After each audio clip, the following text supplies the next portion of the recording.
isn't such an awful place. Is that what you want me to say?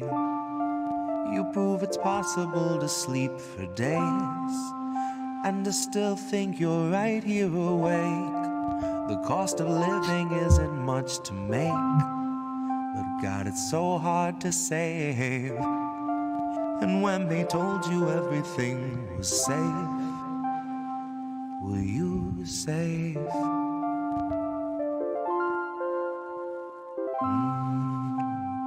Were you safe?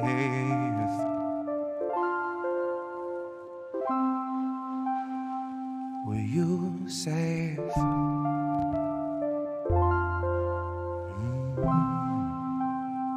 Were you safe?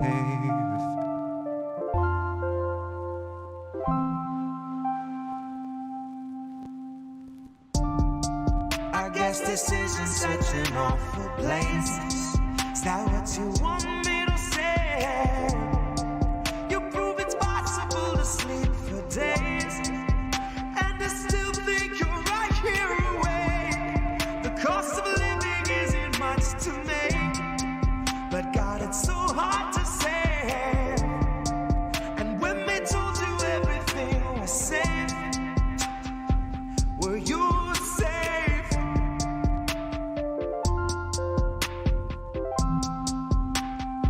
Were you safe?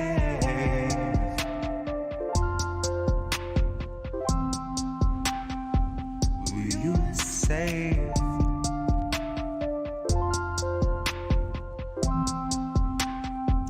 Were you safe? Fresh off the masses, the brand new cancerous growth, who has come here to vie for your vote.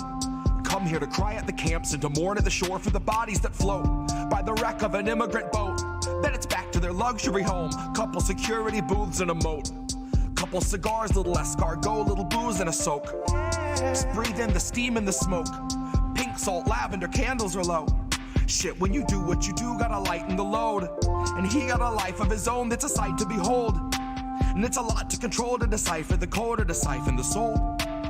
The cost of a good night's sleep for the working elite is a bargain, no matter the toll. Worth any wager, and that comes straight from the mouth of the means to the goal that will swallow us whole. Ripe for the picking if you don't mind mold, and you know I don't. Maybe we're pleasantly prone, maybe we're taking a licking, compliantly ticking and ticking and ticking, but never explode. No, I don't deliver the prettiest image, but damn if it isn't an accurate vision of natural fission, of rage at the system and abject heartbreak, patiently waiting for any who will listen. That little blue bird who was watching your words is a federal carrier pigeon, a Langley first. It's a patient observer who hears what it wants and is trained for the worst. Oh, you got nothing to hide. They'll be the ones to decide that after they root through your purse, after they read all your text, after they raid your apartment, confiscate all of its contents, then conjure up evidence out of the air on a wing and a prayer and malicious intelligence nonsense. Any presumption of innocence long since gone, right along with your comforts and constants. Historically first they will come for the communists. So why in the fuck would I say I'm a communist? Well, it might be I love my community more than the monsters of opulence who are holding us hostage, who are vomiting promises. Might be I'm all done seeing our pensions and benefits harvested.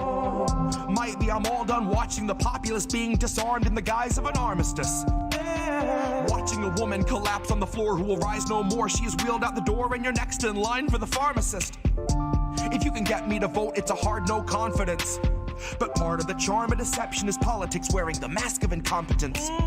It's all in the art of austerity, darling. It's all in the slide of the providence. Until home is as wide as your cubicle height and is only as deep as your coffin is. Maybe I'm miles away from impatience, aching to break off the head of the snake where the capital lust, reptile brain, and the margin of profit is. Like off with his. Like off with his. I guess this isn't such an awful place. Is that what you want me to say? You prove it's possible to sleep for days and to still think you're right here awake. The cost of living isn't much to make, but God, it's so hard to save. And when they told you everything was safe, were you safe?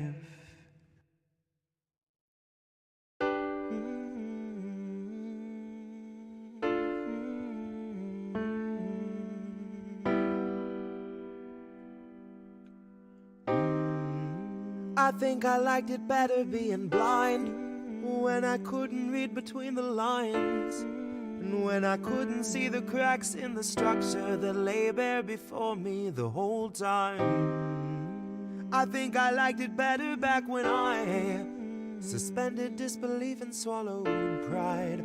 I thought I knew the difference in the red from the blue, but they both bleed us so dry.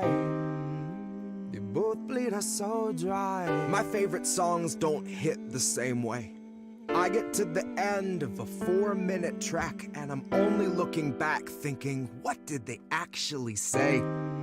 So I try to sit down with my wife and watch TV, but I just see propaganda elevating the police in the simplest of sitcom banter, and tiny little altars full of offerings to corporate masters in every well-planned wide pan shot of the name brand stocking up the pantry.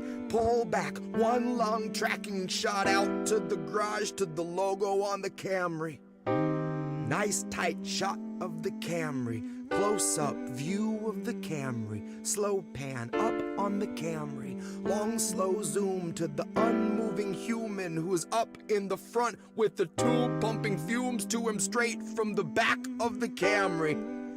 Ashamed he just could not provide for himself, let alone for his family. It's a blue pill mindset that spent 2020 making dance beats.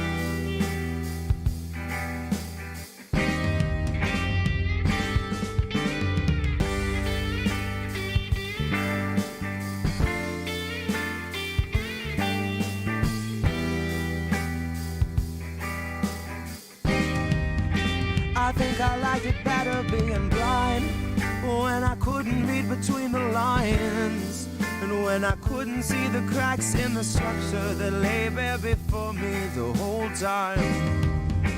I think I liked it better back when I suspended disbelief and swallowed pride, and thought I knew the difference in the red from the blue, but they both bleed us so dry. They both bleed us so dry. Ignorance is bliss, which explains why a lot of us are so fucking happy. Quick to take the trip for all its trappings. Never one to ask what's up, what's going on, or God forbid what's happening. A lot of us would strap into the ride and then spit right in the eye of the guy whose job it is to snap your fastenings. But maybe we're all born with that capacity. Maybe each of us comes standard with humor, compassion, malice, and audacity. Some of us are blind to the system, but some see it fine and say this is how it has to be. Some of us can stare wide-eyed at a nationwide human catastrophe and only offer platitudes and recipes. And I wish that I could tell myself that nothing's worth obsessing past my everyday necessities. I wish that I could cry fake news over anything that threatened me, tune out our abuses and consume a little levity. Wish that I could offer up my son a smoother destiny. Wish I had some better lessons for how best to answer questions for the things I've been perpetually questioning. But I'm too busy looking at our leaders, wondering what I might be missing from their messaging. Trying to find the reasoning to let 250,000 people meet an early reckoning. And even though I know the truth, it's hard to swallow something that's so literally sickening. Hope is ever dwindling, COVID ever beckoning. Winter slows your breathing, but your pulse is ever quickening. Even though I know the truth, it's hard to keep listening. I'm done with my epiphany, my innocence is blistering. I'd like to think I'd taste the earth before I'd ever kiss the ring. Hard to speak the truth and harder still to keep listening. Sometimes I think I miss being blind, when I couldn't read between the lines, and when I couldn't see the cracks in the structure that lay bare before me the whole time. I think I liked it better back when I suspended disbelief and swallowed pride. Thought I knew the difference in the red from the blue, but they both bleed us so dry. Both bleed us so dry. Both bleed us so dry. They both bleed us so dry.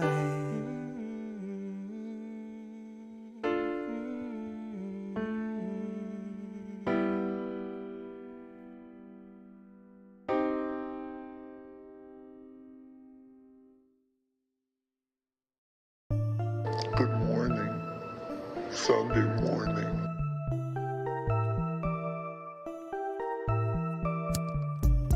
Good morning, Sunday morning.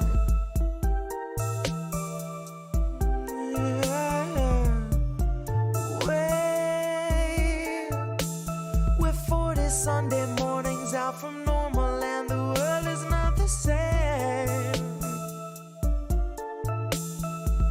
Said you waited for a warning, but the warning never came.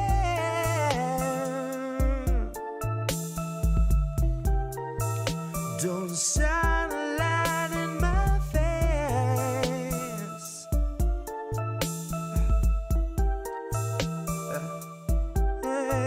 Nancy gonna cut you a check too late.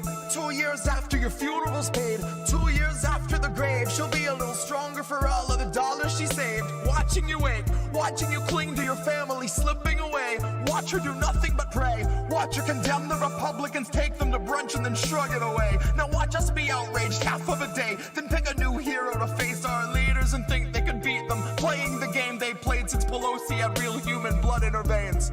They're all one and the same, sold off stocks and they all maintain that the risk was benign and the virus was tame.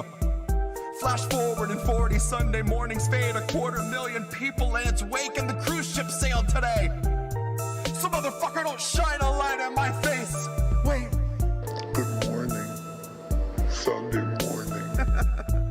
Good morning, Wait. Sunday morning. We're 40 Sunday mornings out from normal, and the world is not the same. Said you waited for a warning, but the warning never came.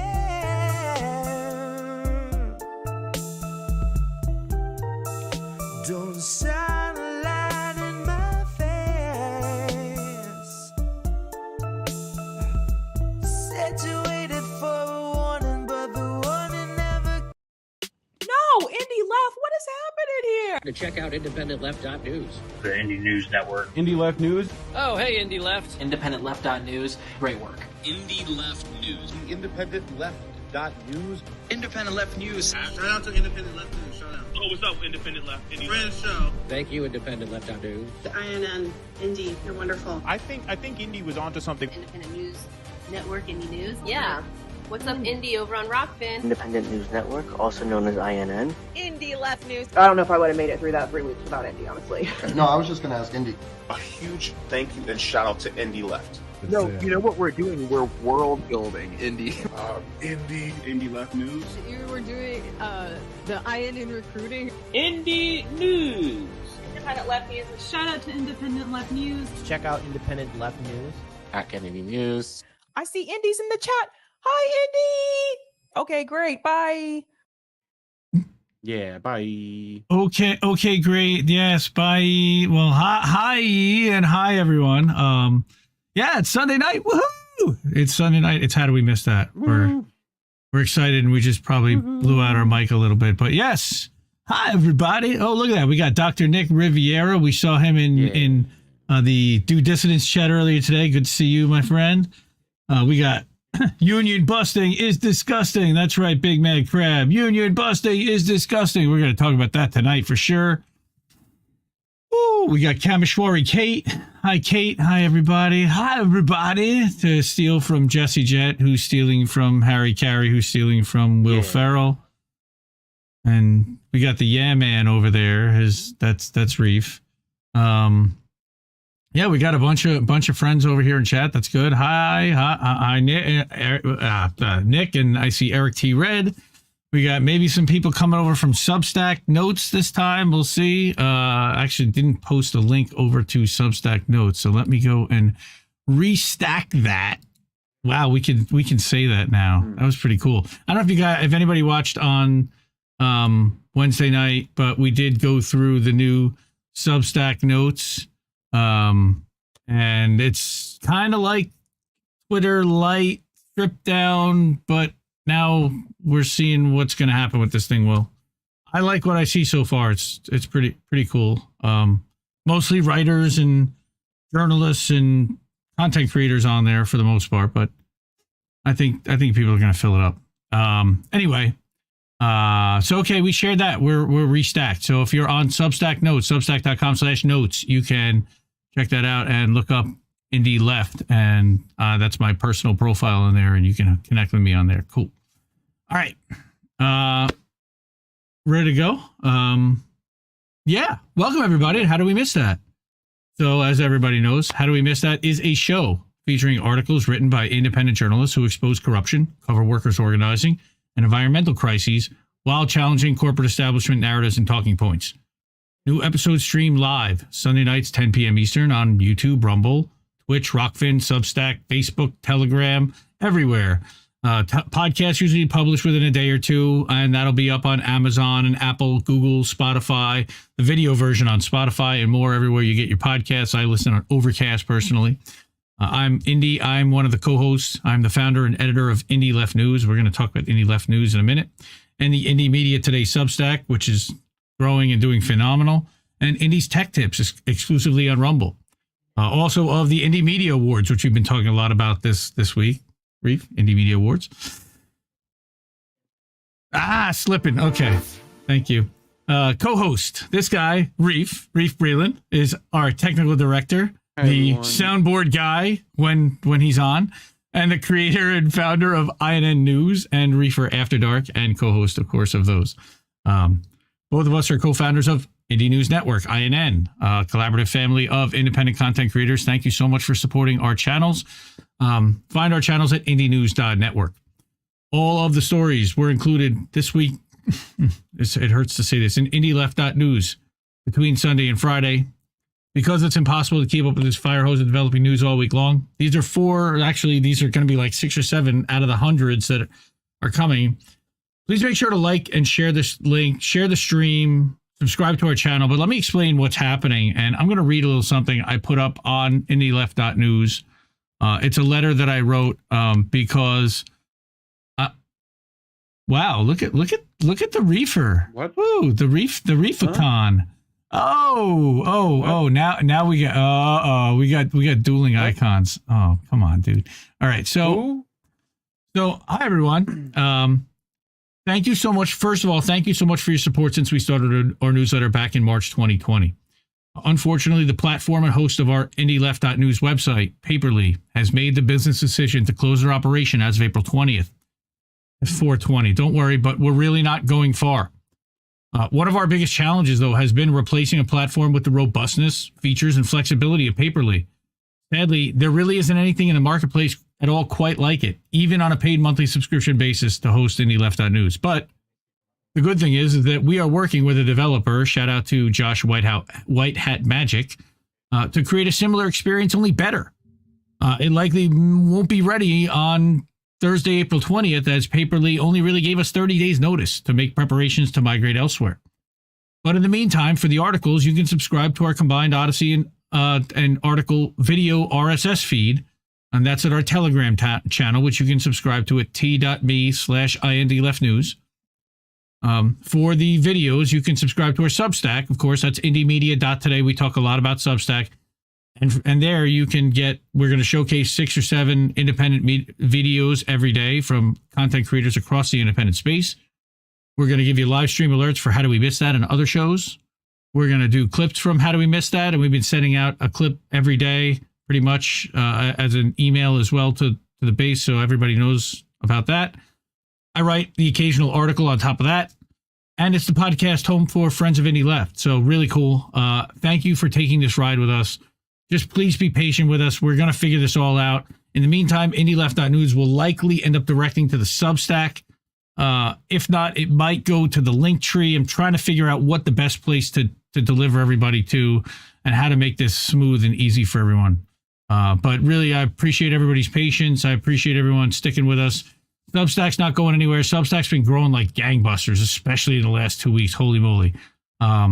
We are up to now, and I'm going to look at it and give you a live count, 859 subscribers, and we've had like over 100 in the last week or so, a week and a half. It's been amazing, the growth since Substack Notes started, and this whole Elon, Matt Taibbi, Substack coming into the forefront. All of a sudden, people are really starting to pay attention, and that's exciting, and thank you for subscribing if you recently have.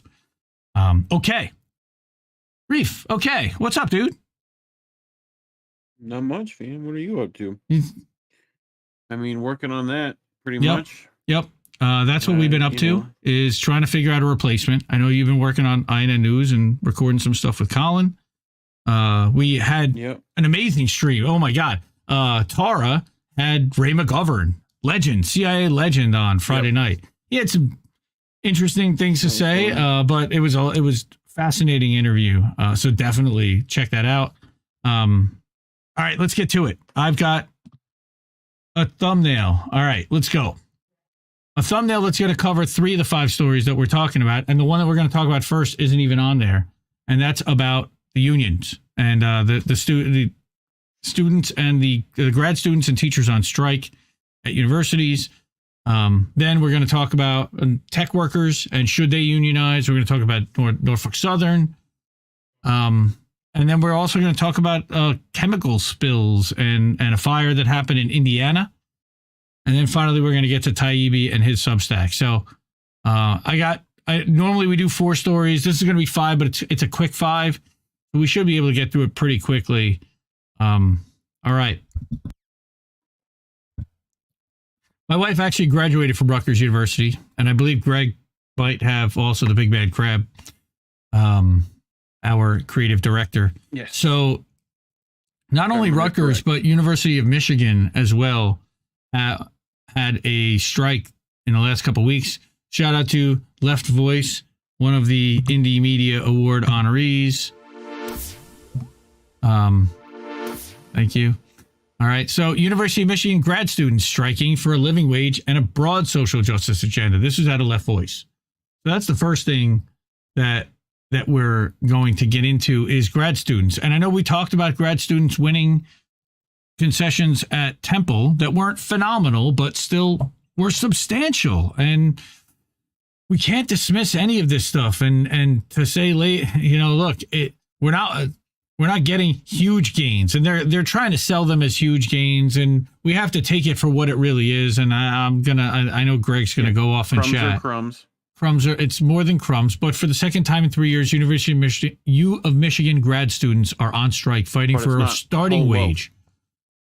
Well, no, they're fighting for a starting wage of $38,000 a year to meet soaring costs of living in Ann Arbor, right?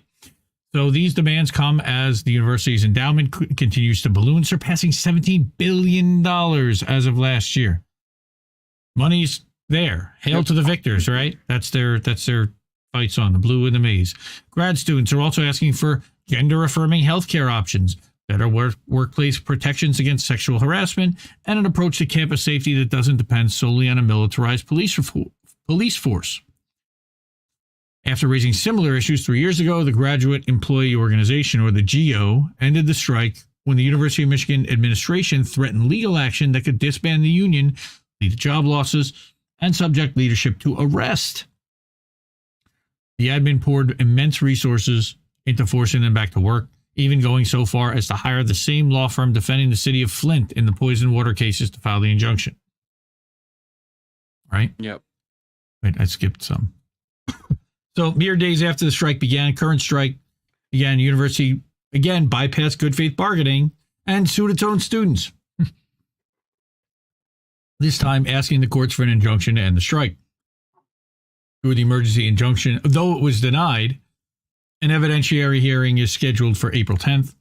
The university administration continues to wait out further court findings while complaining that GEO refuses to show up for additional bargaining sessions, even though those sessions were scheduled during the emergency injunction hearing this week.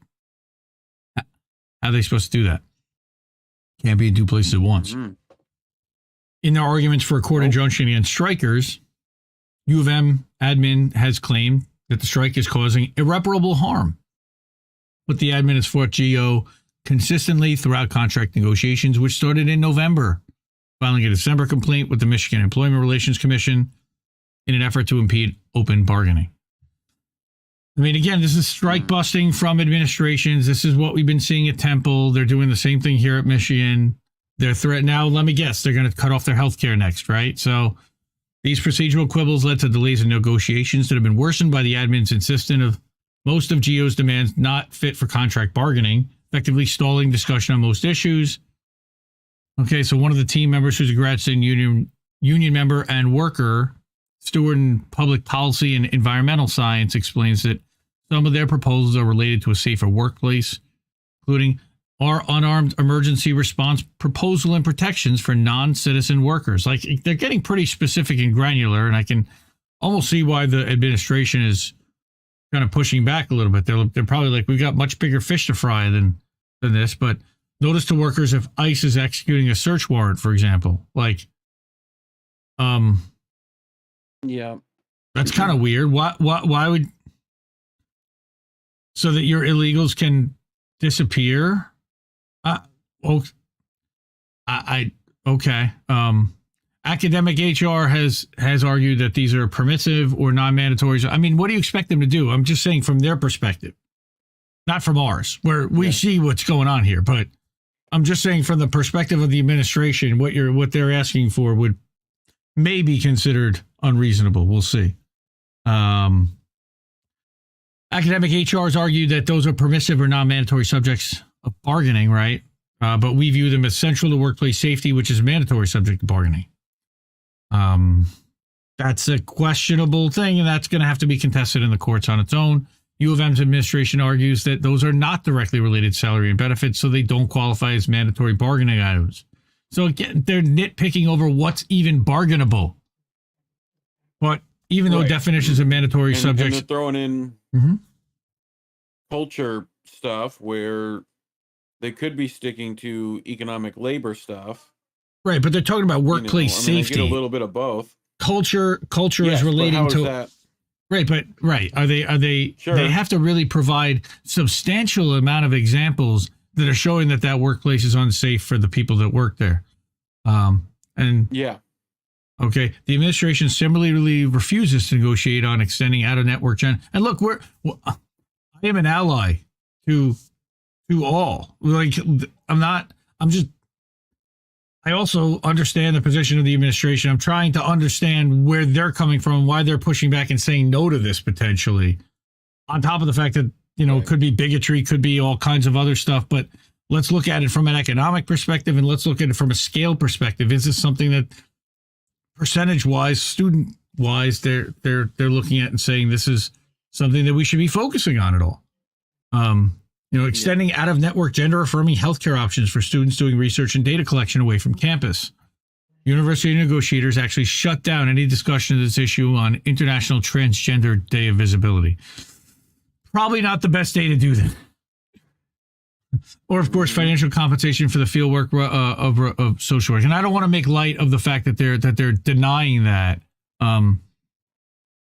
That's, if people want to do that, I still think that that's optional and elective. But of course, that is an expensive surgery. And where's the money coming from to do that? If this is what they feel like they need to do as people, I don't have these answers and I'm not going to claim to. And it's an issue that I don't really want to address because it's a minefield that I don't have answers to. And it's only trouble to me. And I don't see, I feel terrible for the people that are going through it, really, because they're going through it. On top of the fact, trying to figure out mentally who they are and what they want to be, they have everybody else in the world screaming about this one way or another, and making it that much harder for them to make up their minds. So I do understand and do have sympathy for all of this, but as a university administrator, I would feel very different. Now that I just jumped into that bucket of worms, both these demands are clearly matters of compensation in their minds, no matter how the university admin wants to distort the issues. On April 3rd, they filed their own request to the Michigan Employment Relations Commission, asking them to direct the university to quit relegating so many issues to permissive status and come to the bargaining table in good faith. At the heart of these debates over mandatory and permissive subjects of bargaining is a question of control over the workplace, which is a central concern of a social justice approach to unions. Right? So demanding better pay and benefits is important, of course, and a fundamental part of bargaining, but union workers can also collectively change their daily living and working conditions, taking democratic control of decision-making processes in the university while demanding a safer environment for the community as a whole. I don't know if they're talking about scheduling. I don't know specifically where they're going with that. I'd like to know a little bit more about what they're asking for. But U of M admin's response to many of these demands has been to say that their matters for the broader community, not just grad student workers. Okay.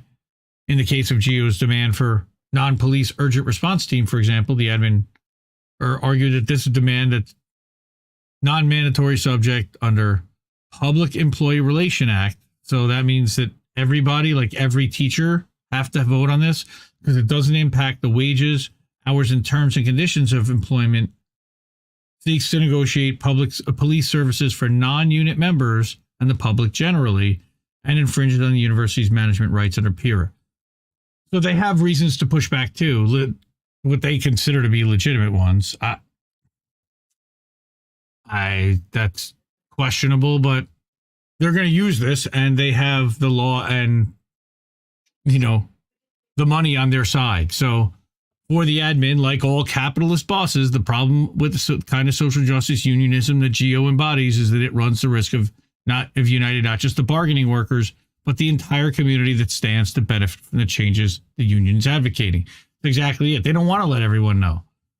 So they described as seeing this potential in the outpouring for GEO strike. For me, we got a ton of support. That it's been really inspiring to see the solidarity expressed by people from all over the country, both on Twitter, their Give Butter fundraising page, which, by the way, is on the Left Voice thing after the show. We'll have all the links in the... Why does that seem like a thing that South Park made? Give Butter? Give Butters? Yeah, like Give Butters. Maybe. But hi, it's Big Butters. But other unions have made it clear that they're watching us and drawing inspiration from our fight. This was actually from a union worker. At the same time, their attention and support gives them inspiration and motivation as well. Strike's about more than just one contract.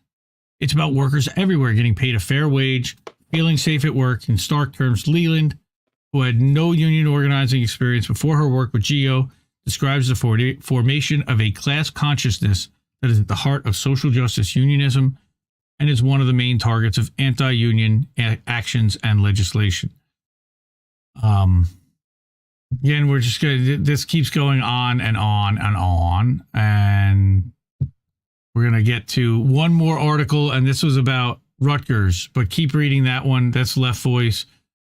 It gets very theory to me, but I want to keep moving on because there was a huge strike, a historic strike at Rutgers, and now that strike has ended, and we can argue about or talk about what happened during it and what was won, what was lost. Before we do that, let's go back to check on everyone and see what's up with chat. I see Brad's in the chat.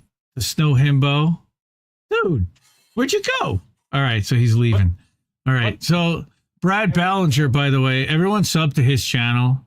He did a hilarious Twitter alternatives, and he's back doing some live streams and some uploads, and love what he's doing, so check that out.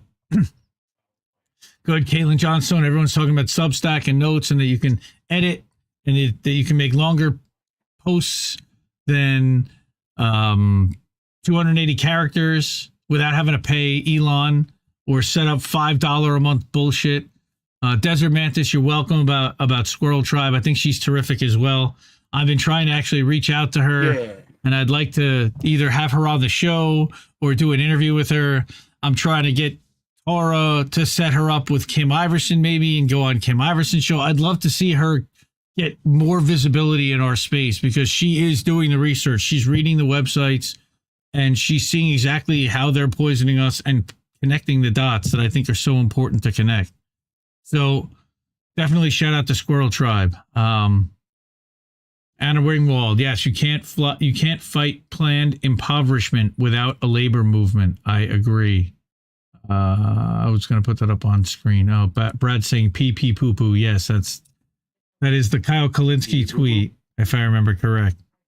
It's also a Stern thing, if I'm not mistaken. Yes, and Crab did drop that in my chat and ask me what I thought about it, and I was like, well, she seems to know her stuff, and she certainly does know her stuff. So, yeah, good stuff for sure. All right, so let's get back to Rutgers. What happened at Rutgers? Faculty declares strike and historic shutdown. This was out of NewJersey.com, and I'm not a huge fan of like Star Ledger or any kind of advanced media. This is corporate media, kind of. This was what happened Monday. This was before they actually went out on strike, and I do have a couple of tweets and some video and some other stuff to show you guys. But leaders of 3 Rutgers University faculty unions declared a strike on Sunday. Right, that was last week, saying negotiations had stalled over new contracts for 9,000 university professors, part-time lecturers, and grad student workers that they represent at the state's largest university. So this is much bigger than what happened at University of Michigan or Temple, which only had the grad students. This involved 3 unions, and this involved all the workers. Okay, it is one of the largest faculty walkouts in the U.S. in higher education history, and expected to disrupt classes for more than 67,000 students on Rutgers, New Brunswick, Piscataway, Newark, and Camden campuses. I actually myself spent 2 years at Rutgers, Piscataway, New Brunswick. My wife graduated from there too. Piscataway. So this is a little close to me too. So they voted unanimously. That's Rebecca Givan. She is the Rutgers AAUP-AFT president. It's the first faculty strike at Rutgers since the school's founding in 1766, predating the start of the country. The walkout's expected to disrupt the majority of in-person online classes as students head into their last weeks of spring semester before finals and commencement next month. Picket lines will go up on all 3 Rutgers campuses at 9 a.m. Monday. The unions plan to hold a joint rally at 1 p.m. Monday on Voorhees Mall near College Avenue at Rutgers, New Brunswick campus. College Avenue is like the main strip that runs through the main campus and New Brunswick. Voorhees Mall. Well, that's just, it's not really a mall. It's like an outdoor courtyard. Like Jason? No, it's like Jason Voorhees. So union leader says we take this very seriously. We're not getting anywhere. We need to do something more. So our boards have decided that we will stand together and take this momentous step. That too. Rutgers officials said students should stay on campus and go to class. And Greg actually sent around a letter that they were sending, that the president had sent to all the students. Quote, the university is open and operating. Classes are proceeding on a normal schedule. That's what they said on their strike information page. Students were told to go to Canvas, which is the school's course management website, to see if their classes will still meet, how to complete their assignments. Not Canva, but Canvas.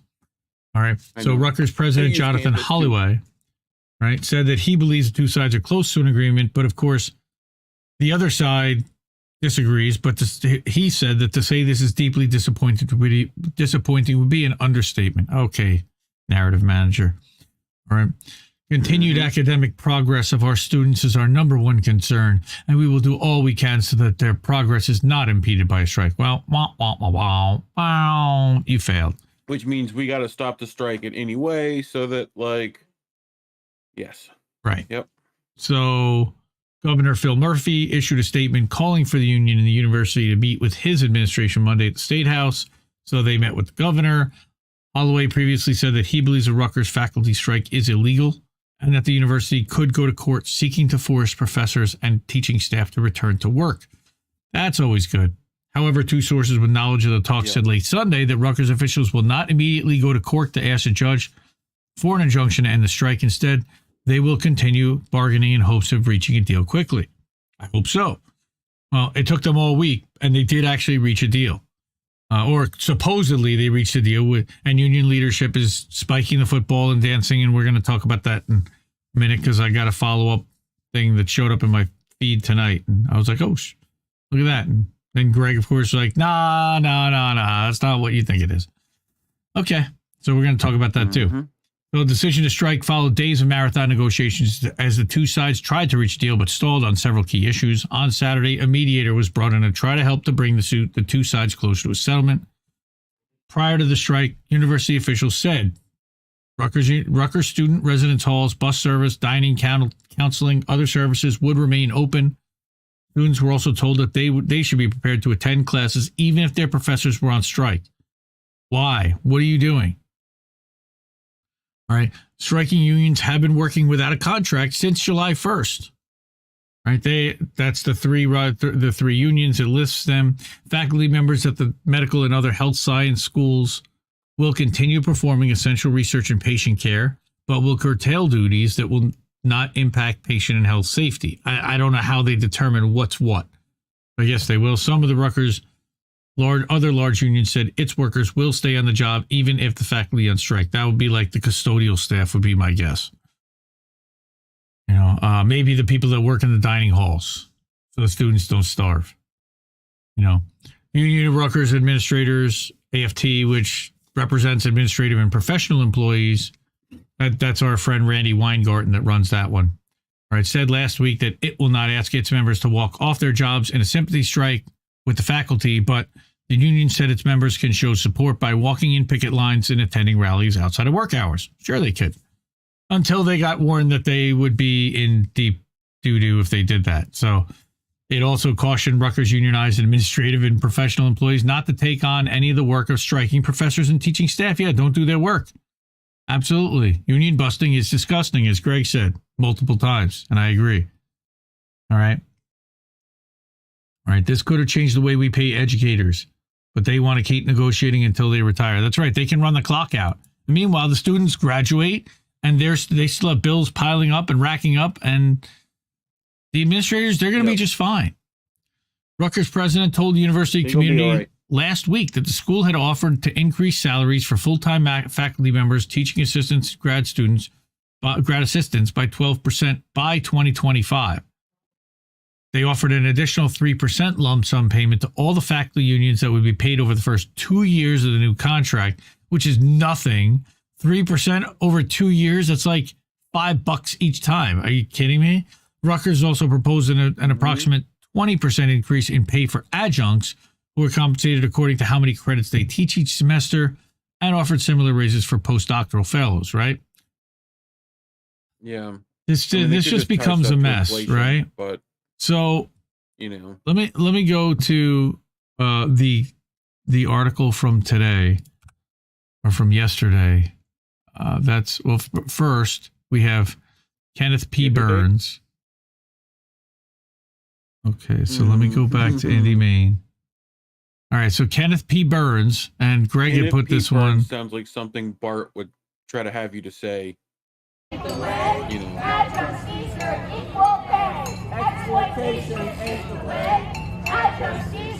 All right, so there's a few people starting at 9:20 on the picket lines. Remember, they started at 9 o'clock.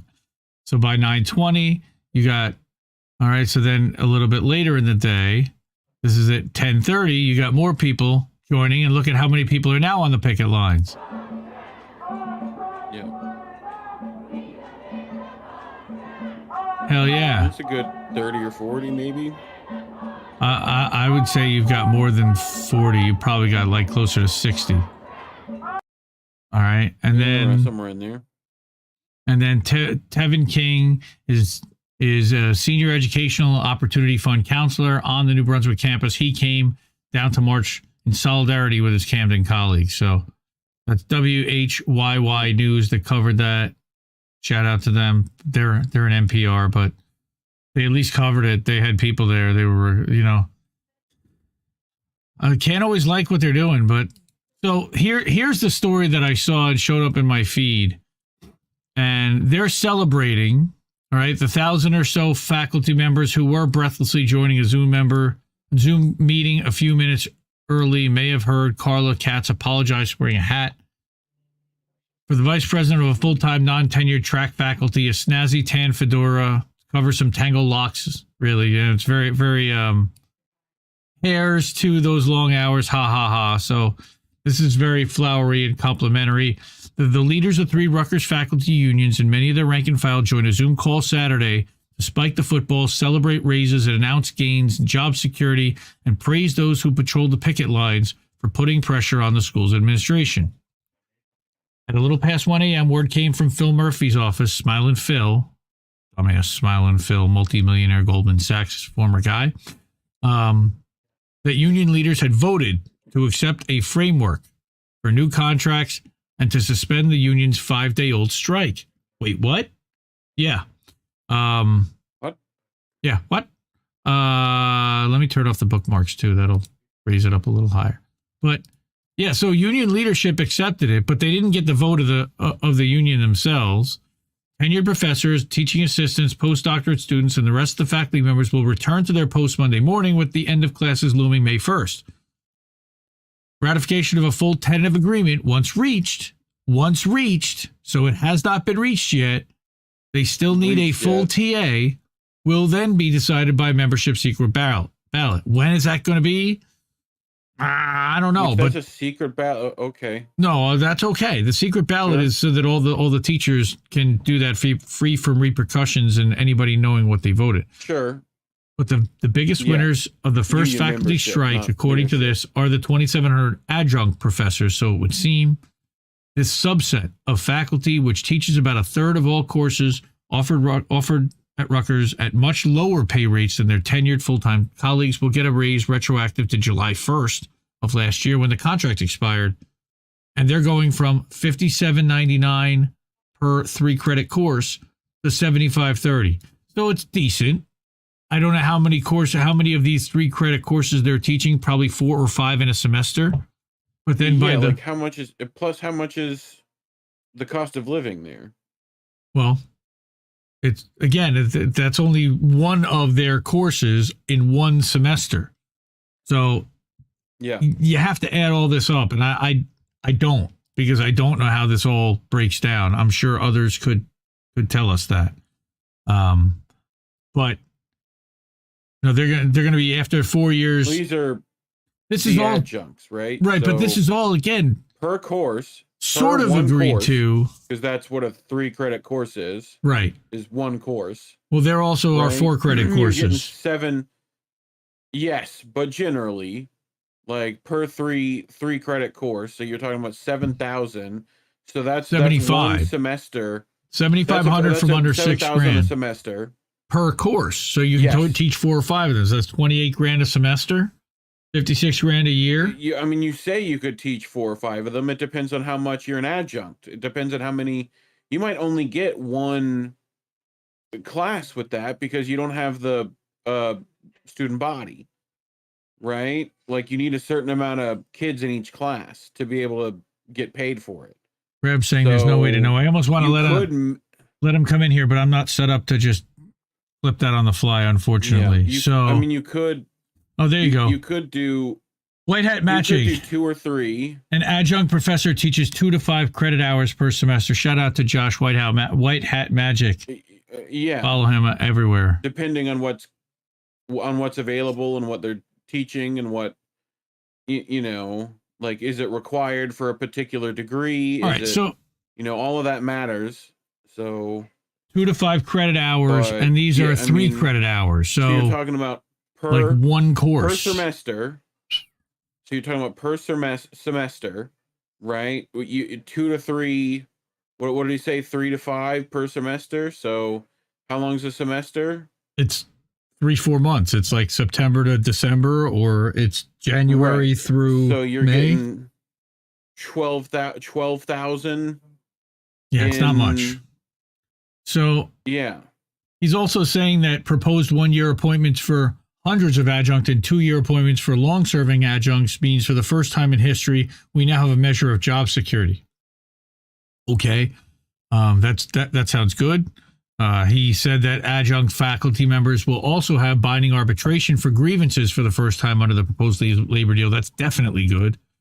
Other big scores, including a pay bump for teaching and graduate assistants of 33%, going up to $40,000 in 2025. That's still 2 years from now. Or, I don't know why it needs to wait 2 years to go up to $40,000. My guess is that our state budget is getting destroyed. Yes, I live in the state of New Jersey, everyone. By the way, if you're on Rumble, fake views. Say hello, everyone on Rumble. Fake views. Reef thinks that you're all fake. If you're real, we had 100 views. Chat. According to Rumble, there were 100 views on the channel or on the stream, just on like the preview of the 60-second indie. Rant. Yeah, that would be cool. We've never had one of those. Yeah. But I don't believe that there's a university in the United States that has the degree of job security that our non-tenured tracks will have going forward. And I believe this is a lawyer for the union, so he, of course, has stake in that. But there were even victories in the faculty's common good demands, including the administration putting $600,000 annually into a beloved community fund to be accessed by community members in need. Remember that Rutgers is state-funded. It is a public college, unlike a lot of these other ones that have endowments. Except grants. Yeah, sure. Although words like historic and blah, blah, blah, blah, it also was time to reflect on battles not won. Adjunct professors are to this point unsuccessful in their push to gain healthcare benefits. So basically all the money that you're paying them is going to their healthcare and then some. That's and the affordable housing rent freeze demands that was a non-starter with Rutgers negotiators. Womp, womp, so womp. Right. So that same 12,000 a semester. Right, but remember, they're only teaching 3 to 5 credit hours in a semester on top of it. So they have to buy into some other insurance plan somewhere. But perhaps the biggest disappointment of all. I'm going for the average, like that 12,000 we came up with earlier. How much is? Let me blow this up a little bit. How much is insurance? Is not cheap. I should have done this earlier. Sorry, everybody. You're good. Perhaps the biggest disappointment of all is the lack of a contract agreement. So wait a minute.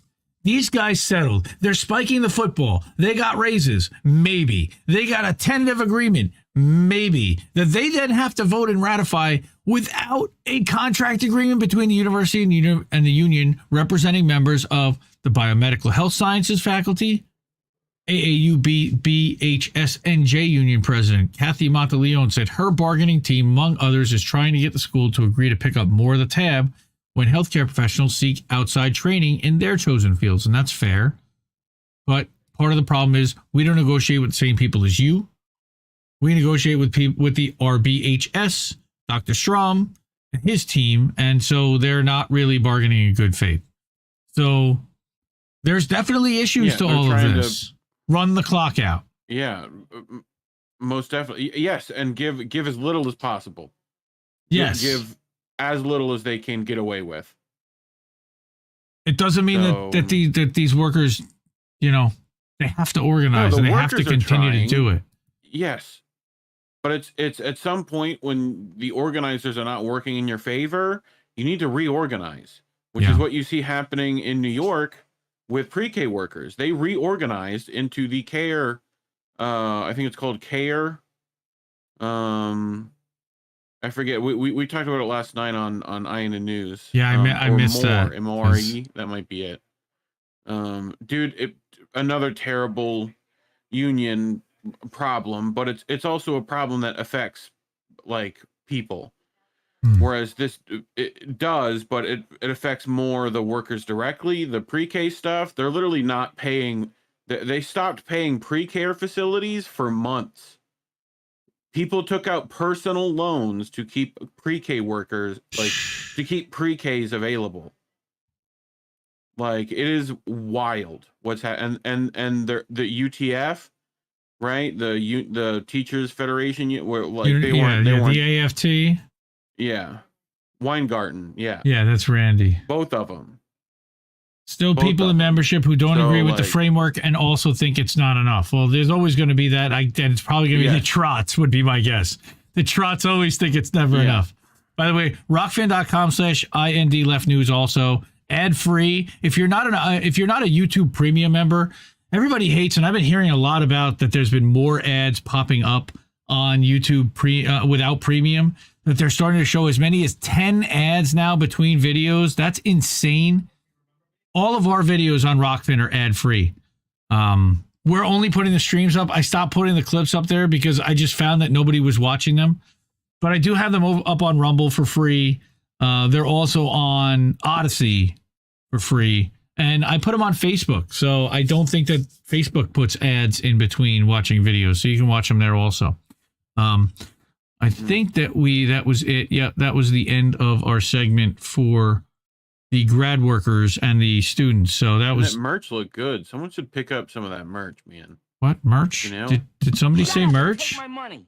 There's merch. Hey, take my money. We got t-shirts and beanies. That's not really beanie season anymore. I'm gonna have to replace that. But we got flip flops and Indy's Tech Tips.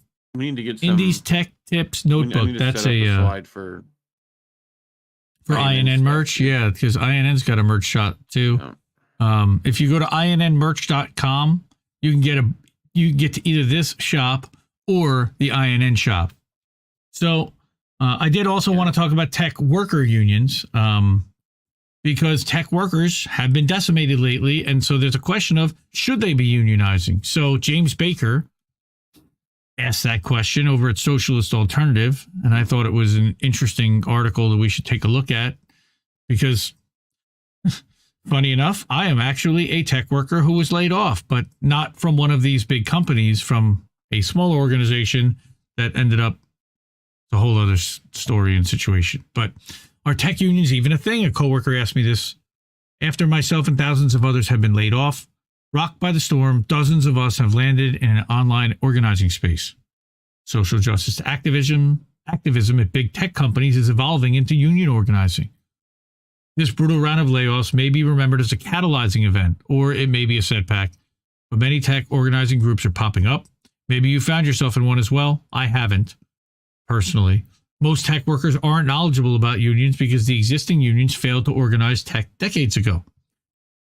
To best understand why unions in tech are necessary, it's important to understand why this is all happening. And this isn't a terribly long article, but I thought, like I said, is really important. Why layoffs? Federal Reserve has been trying to fight inflation by reducing employment for over a year. Inflation occurs when there's more money in circulation and there are goods and services produced in the economy. And we know that rather than invest massive profits into productivity, the Fed's plan is to activate a Rube Goldberg machine that slows investment, cuts employment, and forces workers to compete over fewer, lower-paying jobs. As Steve Gruenberg calls it, austerity is murder. Shout out to Steve. Gruenberg mad. Gruenberg mad. Solomon Gruenberg mad. Okay. As the recent bank failures portend, these policies may trigger a recession. The R word is being floated around on financial channels, destroying the productivity of the economy instead of growing it, which makes no sense. Layoffs, accordingly, were a choice. Yes. I mean, this is all. I mean, if we remember the last recession, it involved bailing out large corporations and banks, including the automotive industry, as well as the home loan industry, right? And like all those, what are those called? Predatory loans? Yes. Right?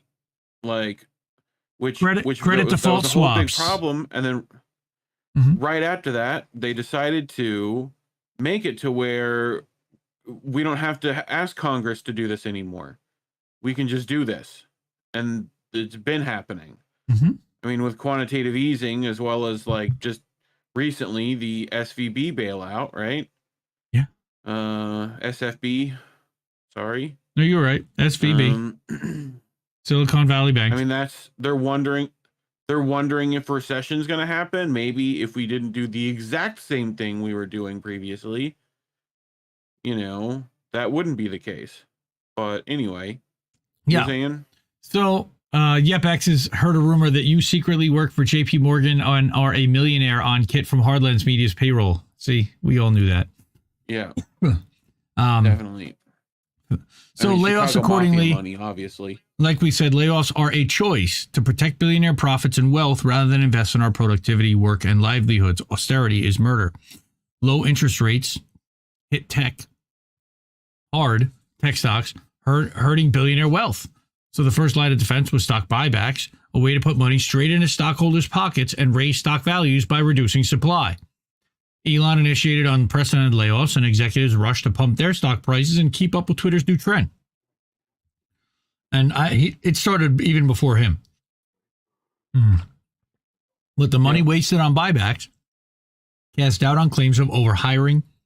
For example, Meta reported $6 billion in stock buybacks in Q4 2022 alone, and then laid off 21,000 workers between November and March of this year. $285,000 wasted for each worker laid off. That's years worth of salary that could have been paid for productive workers, handed instead to billionaire stockholders.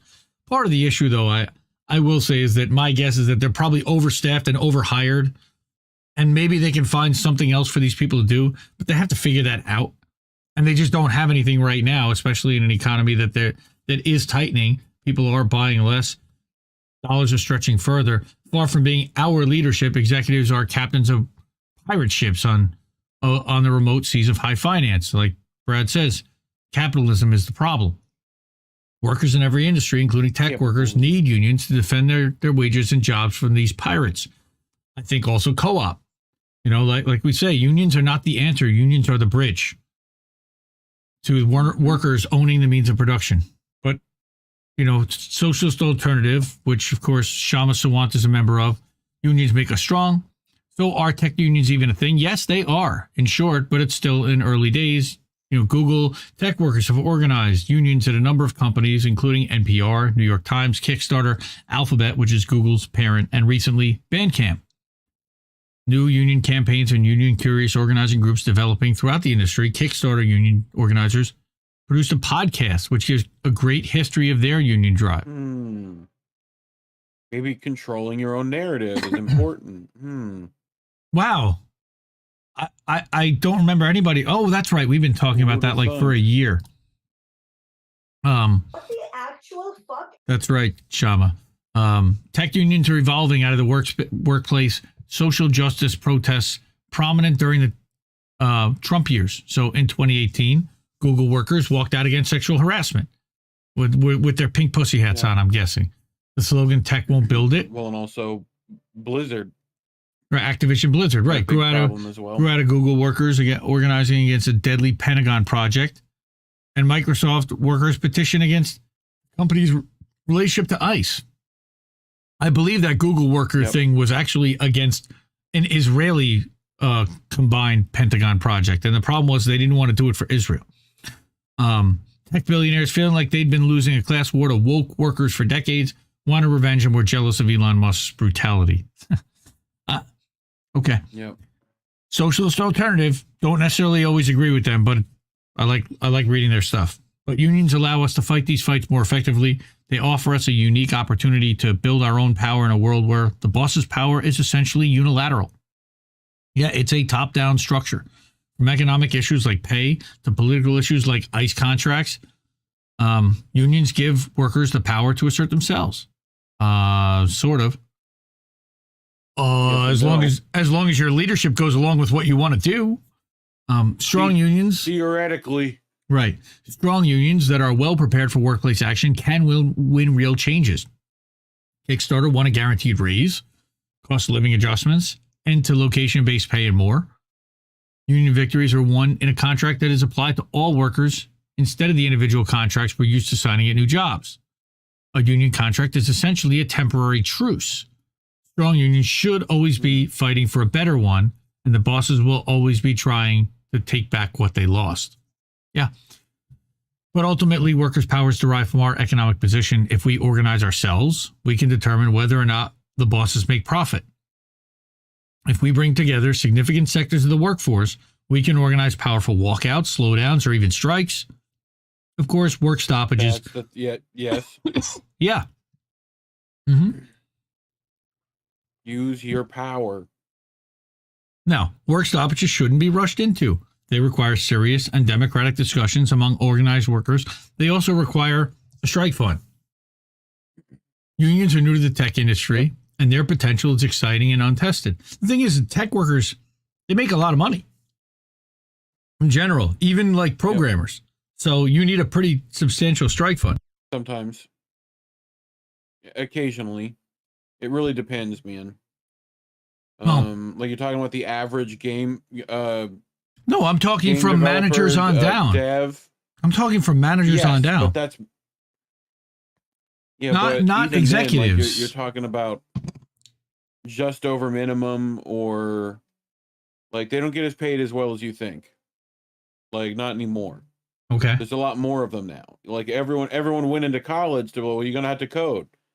Well, now that everyone knows how to code, there's not enough like demand for the like it's a hellhole from what I hear from my dev friends. So you know, like especially the game dev ones, dude, they're content farms of the worst kind in some respects. Yeah. Blizzard especially. Designer Dave, you know designer Dave? Yes. He was a Blizzard guy and like left before they had that whole shakeup over there. And he was like, dude, it was bad. Yeah. It was like a real toxic work environment. And like most of these games, like especially you're talking about you get paid for 2 seconds of like screen time, really. Like the amount of, and then once the game's out, all the funding's gone. Like you're essentially out of luck. So they pay a ton of people very little amounts of money to do like one or two things. Well, you know, not Google workers or so Facebook workers or credits. Like what they're saying is imagine how organized tech workers at Amazon could support a unionizing warehouse with targeted web and server outages. Yes. Our unions also need to keep fighting around the political issues that kickstarted this movement. Laid off H-1B workers are threatened with deportation if they don't secure jobs within an extremely tight timeline. And that's really a hard job market right now to do that in. Unions can fight to defend alongside our H-1B colleagues and win protections. The labor movement has a long history of winning important legal reforms through class struggle. And I will say that on every single job application, they ask, would you in the future require any kind of sponsorship? And I guarantee you, if you say yes, that resume is going to the bottom of the pile. Yeah, you're not hired. Tech unions have organized around a number. People don't even know what that means. Right? So they just say because they will. But tech unions have organized around a number of demands, and you're probably familiar with the issues at your workplace, but we at Socialist Alternative would like to suggest some demands as well. We have some solutions from people. How about that? That's one of the reasons why I picked this. Yeah. Some, as mentioned above, have already been won in union contracts, and others would require a much stronger movement than we have today. Some would require challenging restrictive labor laws. Nevertheless, ambitious class struggle demands can help us build a mission statement for the union movement as it grows in our industry. We encourage workers entering into organizing spaces to discuss these demands with the others involved. So, what are we talking about? Guaranteed annual raises, regular career advancements. We shouldn't have to shop around just to get our own company to pay us what we deserve. It's insane. Think about how many they hire from without versus hiring from within. People that they've already trained, people who know their product, people who know their culture. And instead they bring in somebody that has to figure this whole thing out, change that culture because they're bringing in somebody else who has outside opinions and their lived experiences, which then molds that culture to adopt to what those people are also doing, when you could have taken the people that were already there and continued to develop them. For sure. That was something that I had a contention with in my last job, or one of my last jobs. And geographic-based pay and forced relocations. Forced relocations, absolutely. Equal pay for equal work. Hey, somebody live in Alabama and somebody live in New York City, they have different economic levels of expense when it comes to rent, when it comes to transportation. And I think that there should be some kind of adjustment for that. I don't know if I 100% agree with that, honestly. Yeah, but they are right. It is the same work. You're doing the same job. It's just that they deem your worth less because you are in an environment that is No, it's your market. It's the value of the market that you're based in. If you want somebody in New York, you have to pay more than if you want somebody who's based in Alabama. Except there is still minimums to meet, like even there. So of course, well, yes, but making an overall minimum is probably smart. There are about 4 levels. No, there are usually 4 levels they say around the country. And from what I've seen, again, I'm applying for jobs, so I have direct experience on this right now. Yeah, is that they have, if you're in San Francisco, it's one. If you're in New York, LA, or Chicago, it's another. If you're within 100 miles of one of these other major cities, and they list like 20 other major cities, then it's a 3rd level, and anything below that is level 4. Effectively is how they've been doing that. But they also want to suggest that we put in anti-discrimination protections and discipline provisions to protect against sexual harassment and other abuse. I think some of those are already in place in the workplace, but fighting for equality and for more of that is definitely good. I think that does push on some of the right-wingers. They call that the woke side a little bit. But look, everyone needs to feel safe at work. No forced return to work. Hybrid is not the same. All right. Workers should decide for themselves how their teams should organize. And that is, I believe JP Morgan just decided that all their workers are now going to have to come into the office at least 3 days a week versus it was 1 day a week, or maybe it was even, they're going from 3 to 5. They're eliminating, Elon already said everyone has to come. That's the other thing here. Go ahead. Yeah. And I don't know how long he's going to keep that either, because that's just generally impossible to, not everyone can go to the Twitter headquarters and work from there. So work for businesses for years and years. Necessarily, but it's stupid because people can work from anywhere now. People can work from anywhere. I agree. Especially the last 3 years. The last 3 years proved that. There's a reason why you could have West Coast admin and East Coast admin, because even though they were working for the same company, mostly time zones. Remote work is possible. But democratic worker control over staffing and an end to mass layoffs. I don't know how you decide the end to mass layoffs. Yeah. It's just that billionaires have to decide that they're going to take mass losses at some point to save the workers from being fired. And hey, look at that merch again. But you are get some Bongfather socks. My daughter today, I think that shift. Go ahead. Oh, I was going to say that shift from digital from analog situations in the workplace is a big deal coming up, especially with AI. It's going to affect a lot of job situations. So jobs where you used to have to go into work, you don't have to now, and that's going to be part of the gig. Yeah, and some gigs will offer it and some gigs won't. And which one would you choose? Obviously the one where you don't have to go in. Well, there's only going to be a limited number of those jobs, basically. Yeah. Now, it's really funny. My daughters are 7, and they're starting to figure it out, I guess, a little bit. Not really, but yeah. Daughter saw a picture of the Bongfather, which I retired about 6 or 7 months ago. She didn't really notice what was in the picture. And she's, what's he holding, Daddy? Is that a microphone? And I just kind of moved on. I didn't even answer the question. We just, what, how's dinner, honey? That was basically the way. Yeah, I'm loud. Definitely. I'm loud as fuck. Okay. Definitely a microphone. Let me move back, Sal. Let me move that back a little bit because it is right in my face. You can look at your levels compared to mine, balance them out a little if you need to. You might have to turn me up in Discord and. No, whatever. Actually, your level looks. Oh, wait, talk again. Talk some more. You're going up and test. Yeah, you're a little low, but okay. So you're saying yellow. I'm loud. Let me turn that down a little bit. Yeah, no, you're at the yellow, and I'm just bouncing into red a little bit. So, all right. Yeah, normally. Hopefully that's better. Bouncing into red is okay. Daddy, why is your mic so loud? No, that's okay. No, we want to get it right. So no, thank you for telling us. Because we definitely want to fix that. Yeah. So, all right. Let's check out some chat. Yes, I'm Indy. Yes, I am Indy. So yeah, I'm loud as fuck. Sorry. I am also just in general in life loud as fuck. So that is the truth. And anybody listening to this that knows me in real life would say, yep. White Hat saying, we don't make shit. We don't make shit. Yeah, that's the... we ain't found shit. Right. Desert Mantis doing the dishes and enjoying a kombucha. Enjoy. Managers do like to watch, Eric, and not work nearly enough. So does anyone remember Kinko's? Yes, we do. I'll construct. Yep. So, and Dr. Nick.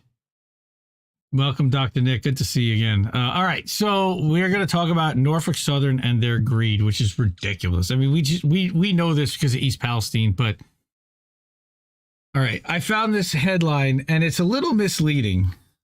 A little bit, but Norfolk Southern's huge profits go 80% to top honchos checks. And I'm reading that. I'm like, wait a minute. 80% of the profits for Norfolk Southern are going to the executives. Well, not exactly, but it sounds good. And it got me to stop. So union safety specialists and now the residents of East Palestine have contended that corporate greed drove Norfolk Southern Railway to cut corners on safety inspections and prevention, thus leading to the disastrous February 3rd wreck there. We know this. But buried deep in the March 31st Federal Justice Department filing for both itself and the U.S. DEP or EPA against Norfolk Southern U.S. District Court in Cleveland comes confirmation of the extent of that greed, and it's mind-boggling. This is from People's World. So to be precise, quote, 80% of the compensation, unquote, for Norfolk Southern's top honchos, including its CEO, depends on how big its profit margin is. The larger the profit, the larger their pay.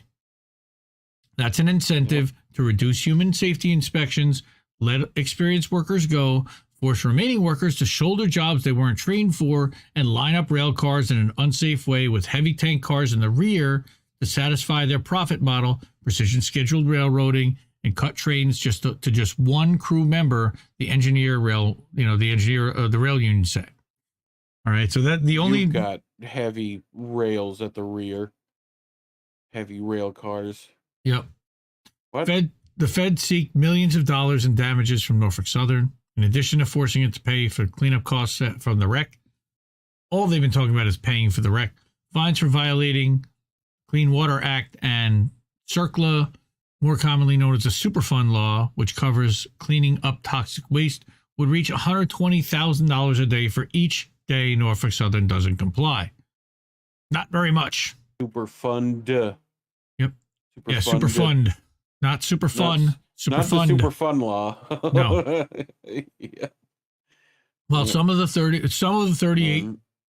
38 of the train's 150 cars derailed, including 11 which carried hazardous chemicals, monochloride, ethylene glycol monobutyl ether, ethyl hexyl acrylate, butyl acrylate, isobutylene, and benzene residue.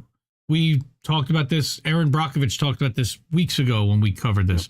5 more cars carried oil, and another had fuel additives. Shout out to United for East Palestine, the organizing group, and the RVO, I believe, the River Valley Organizers, another group that's doing terrific work to try to raise awareness, keep the pressure on. Andrew Weldon, who is doing the independent testing. I know Misty's having United for East Palestine on again tomorrow night on her radio show tomorrow night on TNT Radio, 11 Eastern, tntradio.live.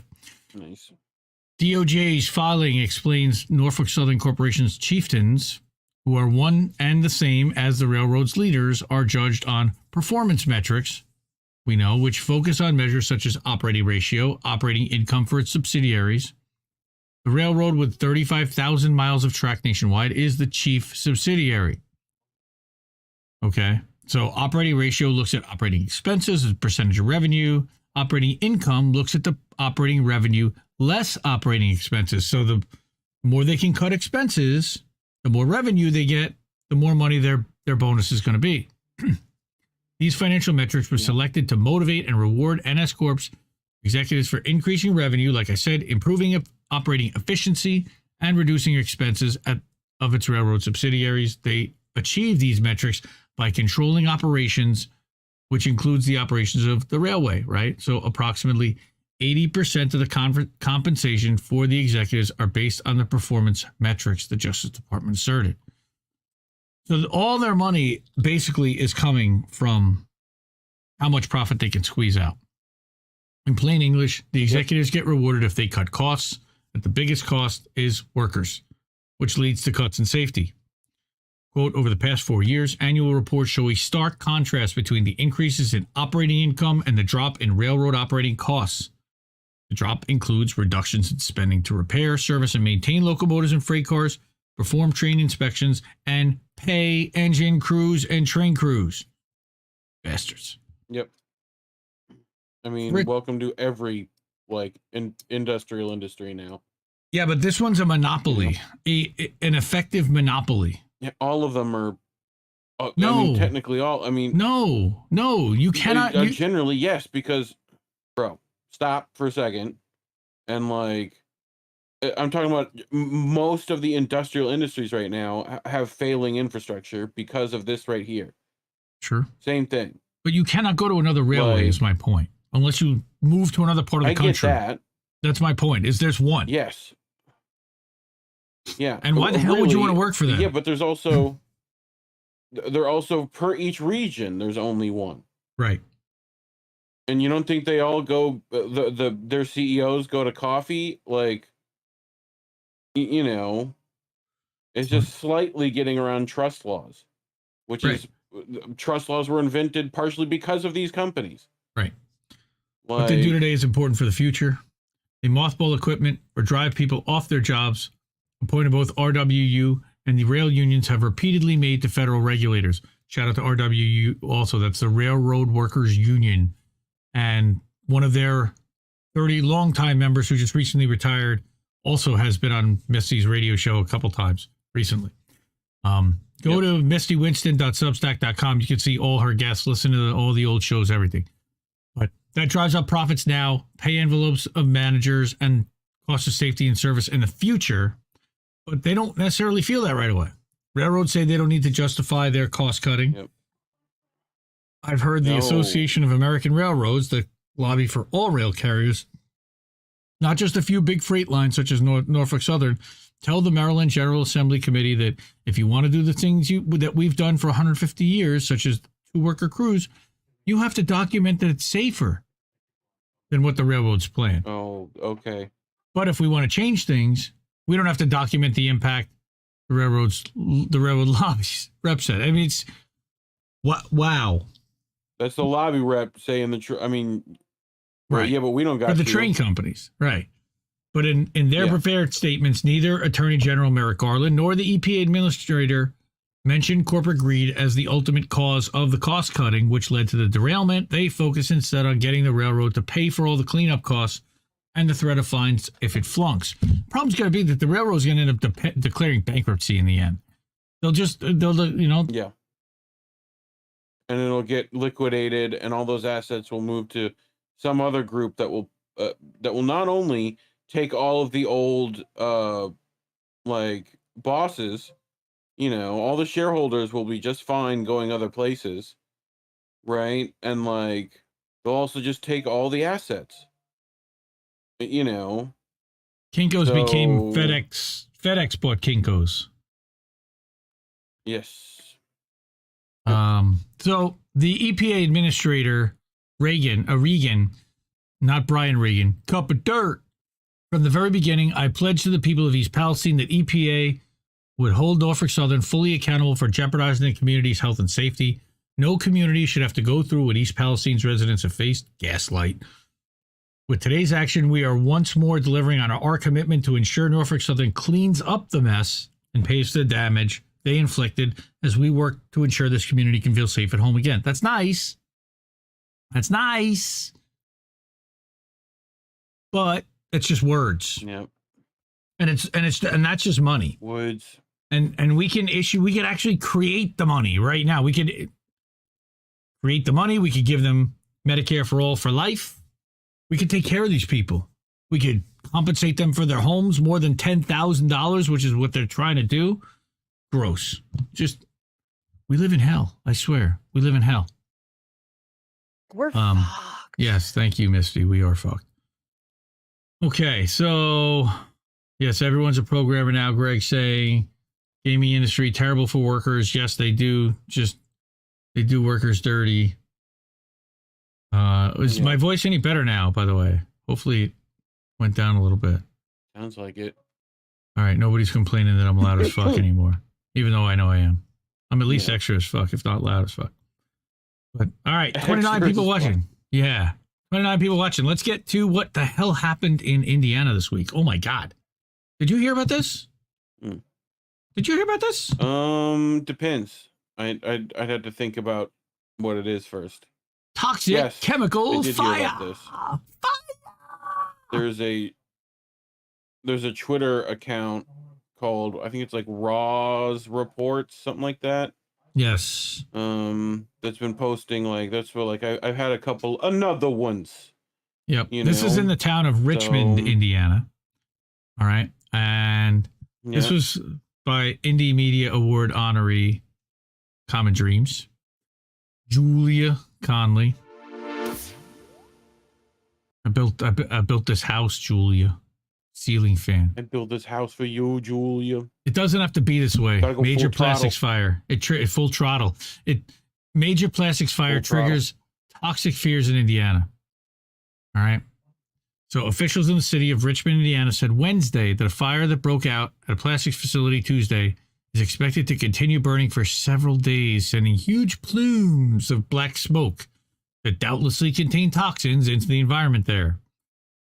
Authorities have not released the name of the business owner or the company, but the New York Times reported that the complex was formerly owned by Hofco Cometh Industries, which produced garden and lawn motors before closing in 2009.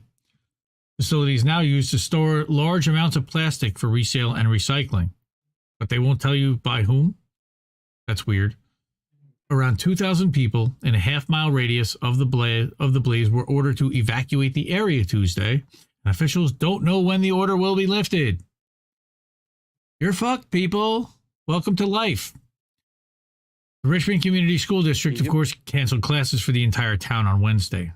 Thanks, considering that they evacuated the whole place. The smoke was drifting toward the east and northeast on Tuesday, and Richmond residents whose homes are in the path of the smoke were advised to shelter in place, turn off HVAC units, keep windows and doors closed, and bring your pets inside. That does not work, folks. Like, there are fans and ducts and exhausts and things that let the air from the outside in. The EPA and Indiana Department of it. Seriously? What the fuck? Thank you, Steph. But the Indiana Department of Environmental Management began taking air samples in the area on Tuesday to help determine what toxins have been released from the fire. I think they need Dr. Andrew Weldon out there. Chemicals that can be released from plastic when it burns include dioxins, furans, mercury, polychlorinated biphenyls, PCBs, right?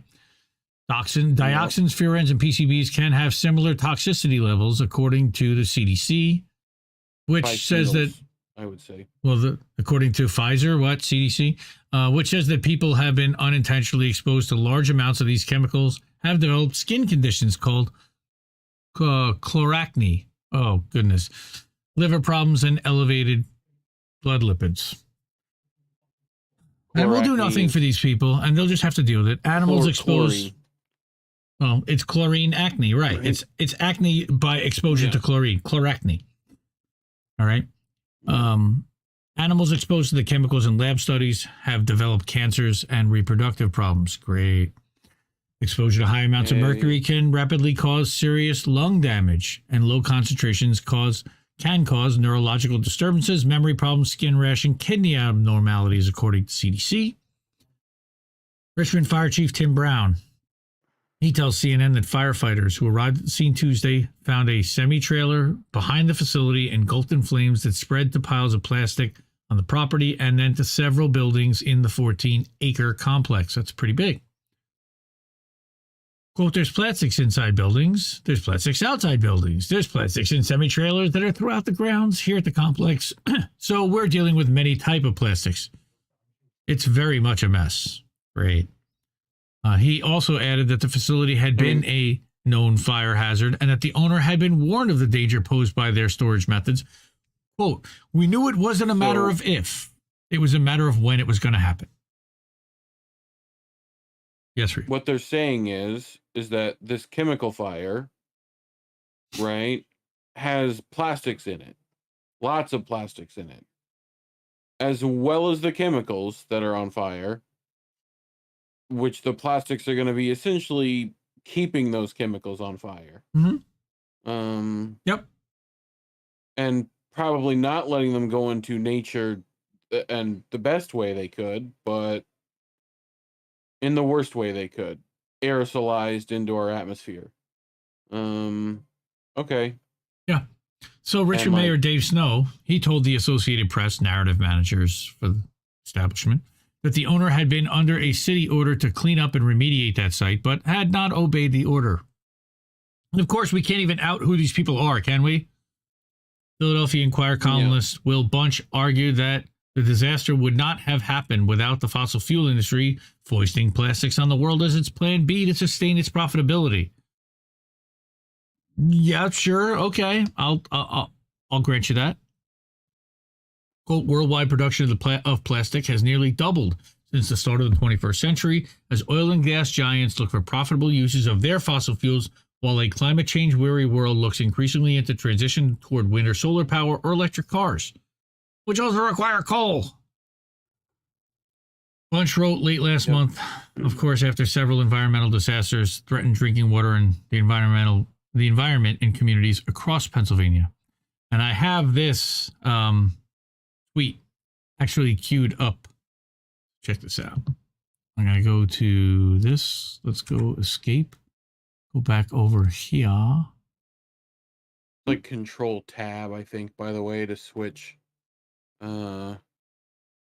Like hold Control, hit Tab. Hold Control and hit Tab. Yeah, and that should let you, and then keep hitting tab. That's fine. But I was where I wanted to be. But thank you. I know. Okay, so let's go back and let me show everyone for next time what this was. Let me blow this up a little bit. How's that? One more? Yeah. Sure. It's only 18 seconds. That is intense. Burning for days. Yep. That black smoke, I would not want to be breathing that. Is going to be... No, I mean, that black smoke is going to be... That usually means... I would not want my kids breathing that. Hydrocarbons. Yeah. No bueno. So, okay. Let's go back to slideshow. Hey, look at that merch. We got some nice merch. Check out that merch. Look at that. All right. Look at that. All right. We got Taibbi. We got one more story. Good. We're not doing so bad. Another one. Yeah, another one. One more. Another one. Technically, it's a double, but on censorship and on leaks. Fantastic. Yeah, I knew you'd say that. So let's go to this. Woo! Okay, so now I can escape out and go back to... Hey, meet the censored me, huh? So, Racket News Hello, is me. Racket News is of course Matt Taibbi's Substack that he's been doing for years. One of the 2 people will get that reference. Yeah, one of the regular columns that he's written is called Meet the Censored, and he's featured John Farina and he's featured several others, and I think he'll even shout them out. But now he is going to write a column about him being censored, which is pretty interesting, right? So Elon Musk portion of the Twitter file story meets its M. Night Shyamalan ending on the WTF week to end all WTF weeks. I love the way this guy writes. So let me blow this up a little bit more. There you go. Nearly 5 months ago, Matt was presented with the rare opportunity to look through the internal correspondence at Twitter. A small group of other journalists and writers soon jumped down the rabbit hole to join the 1 in a million search. At the time, the company was just completing a contentious sale, which featured multiple stop-starts legal actions, along with competing furious public relations campaigns New owner Elon Musk accused the old regime of lying about the percentage of monetizable daily active users, MDAU, on the platform. That's how much they were real traffic versus how much was spam. And he was obviously overpaying and insisted that he was an advocate of the right to speak freely within the bounds of the law. Sure, Elon. With your defense contracting contracts. I was amazed at this story's coverage. From Guardian last November, Elon Musk's Twitter is fast proving that free speech at all costs is a dangerous fantasy. From the Washington Post, Musk's free speech agenda dismantles safety work at Twitter, insiders say. It's just really weird. The Post story was about the troubling decision to reinstate the Babylon Bee, which is like the Onion for right-wingers, right? And numerous stories like it implied around the world that if this free speech agenda was imposed. I didn't have to know any of the particulars of the intramural Twitter dispute to think anyone who wanted to censor the Babylon Bee was crazy. To paraphrase Vonnegut, going to war against a satire site was like dressing up in a suit of armor against a hot fudge sundae. This was an obvious moral panic, and the very real consternation in papers like the Washington Post and sites like Slate over these issues seemed to offer the new owners of Twitter a huge opening. With critics this obnoxious, even a step in the direction of free speech values would likely win back audiences that saw the platform as humorless garrison of authoritarian attitudes, and they certainly did. This was the context under which I met Musk and the circle of adjutants who would become the go-betweens delivering the material that came to be known as the Twitter files. I would have accepted such an invitation from Hannibal Lecter, but I actually liked Musk. His distaste for the blue check thought police who'd spent more than a half year working themselves into hysterics at the thought of him buying Twitter, which had become the private playground of entitled mainstream journalists, appeared rooted in more than just personal animus. He talked about wanting to restore transparency, but also seemed to think his purchase was funny, which I also did. Spending $44 billion with a laugh as even a partial motive was hard not to admire. And Matt is a pretty snarky, sarcastic dude, so I definitely could see him laughing at that.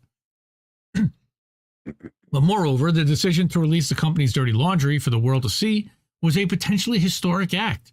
To this day, I think he did something incredibly important by opening up these communications for the public. Sure, you would think that. Normally, when someone comes to you with a story, you ask what it is they want or expect out of press coverage, both so you can understand their motives and to avoid misunderstandings later on.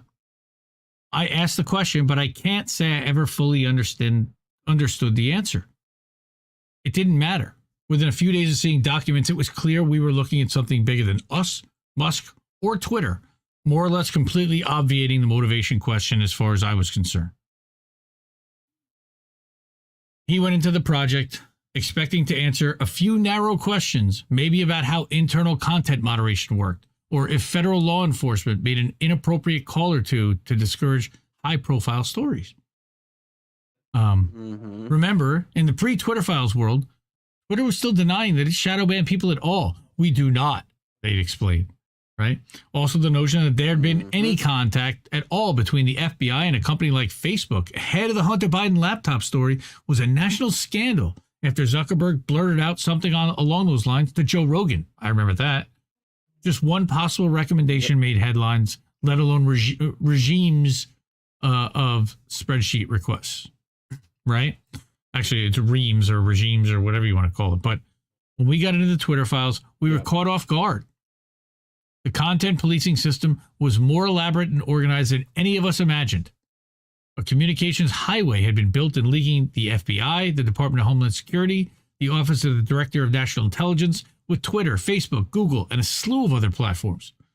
Among other things, this looked more like a cartel than a competitive media landscape, and I had an uneasy feeling early on that publicizing this arrangement might create a host of unanticipated problems for everyone involved. Still, there was no question this was in the public interest, so we kept going. Right? About 2 weeks into the Twitter Files project, the company suspended the accounts of CNN's Donnie O'Sullivan, Ryan Mack of the New York Times, Voice of America's Steve Herman, and a few other social media personalities like Aaron Rupar, reportedly for sharing information about the movement of Elon's private jet. His phone instantly blew up with wisecracks. I must have missed John Stuart Mill's private jet exception passage in On Liberty, texted one ball-busting friend. After about 6 ringtones, I rolled my eyes, popped an Advil, turned my phone off knowing what was coming. Suspensions, even if quickly reversed, were sure to ignite nuclear levels of pearl-clutching and self-pity among the same censorious, power-worshipping media jerks who a few months before were howling about Musk because they thought he was for free speech. Barry Weiss decided the situation demanded a public statement. I absolutely respected the decision, but disagreed. I thought the outcry coming from people who never said a word across years of suppression of the type of people I wrote about in Meet the Censored series, like J6 photographer John Farina, Canadian broadcaster Paul Jay, and the World Socialist website, which got taken off of Facebook, that was a bad faith trap. These people didn't care about the issue at all, except in a self-interested way. Well, they probably did care about shifting public attention from the Twitter files releases. So from that moment, the project was a football between two committed antagonists. A sporadically censorious CEO I didn't really understand on one hand, and on the other, a block of vicious uniparty authoritarians who were committed to throttling speech as an ideological goal whose methods and tendencies felt all too familiar. Right? The latter group isn't interested in engagement and prefers a strategy of obliteration. This played out in a very real way for New Twitter from the start, in the form of sweeping advertiser boycotts led by groups like David Brock-funded Media Matters, Free Press, Accountable Tech, and Color for Change. Right? Twitter Files reporters like me experienced less personally damaging version of the same deal, though through an impressive total mainstream coverage blackout of Twitter Files revelations, coupled with a near constant string of smears and stories assuring the uniparty faithful that all these documents that were assiduously kept from reading about were nothing burgers. And we kept hearing about that. Twitter Files are a nothing burger, right?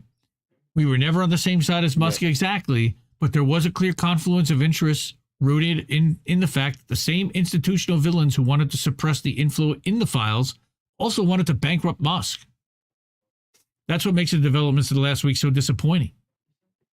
There was a natural opening to push back on the worst actors with significant public support if Musk could hold it together and at least look like he was delivering on the implied promise to return Twitter to its free speech wing of the free speech party roots. Instead, he stepped into another optics punchy trap, censoring the same Twitter Files reports that initially made him a transparency folk hero. That's kind of funny. I still think that the enemy of my enemy is not necessarily my friend, and I think that that's kind of what he's trying to say, but I think he did make the enemy of his enemy his friend, and it bit him. And I got plenty of shitlibs and comments on the Twitter versus Elon, Twitter versus Substack stuff on the clips and everything else, kind of haha, laughing at Matt. And I'm like, why would you laugh at Matt for being censored? He got caught in the middle of an argument between Twitter and Substack, and then he got censored for it. It's corporate bullshit being right. Right? Even more bizarre, the triggering incident revolved around Substack, a relatively small company that's nonetheless one of the few oases of independent media and free speech left in America. In my wildest imagination, I couldn't have scripted these developments, especially my own involuntary role. I just love the way Matt writes. He's genius.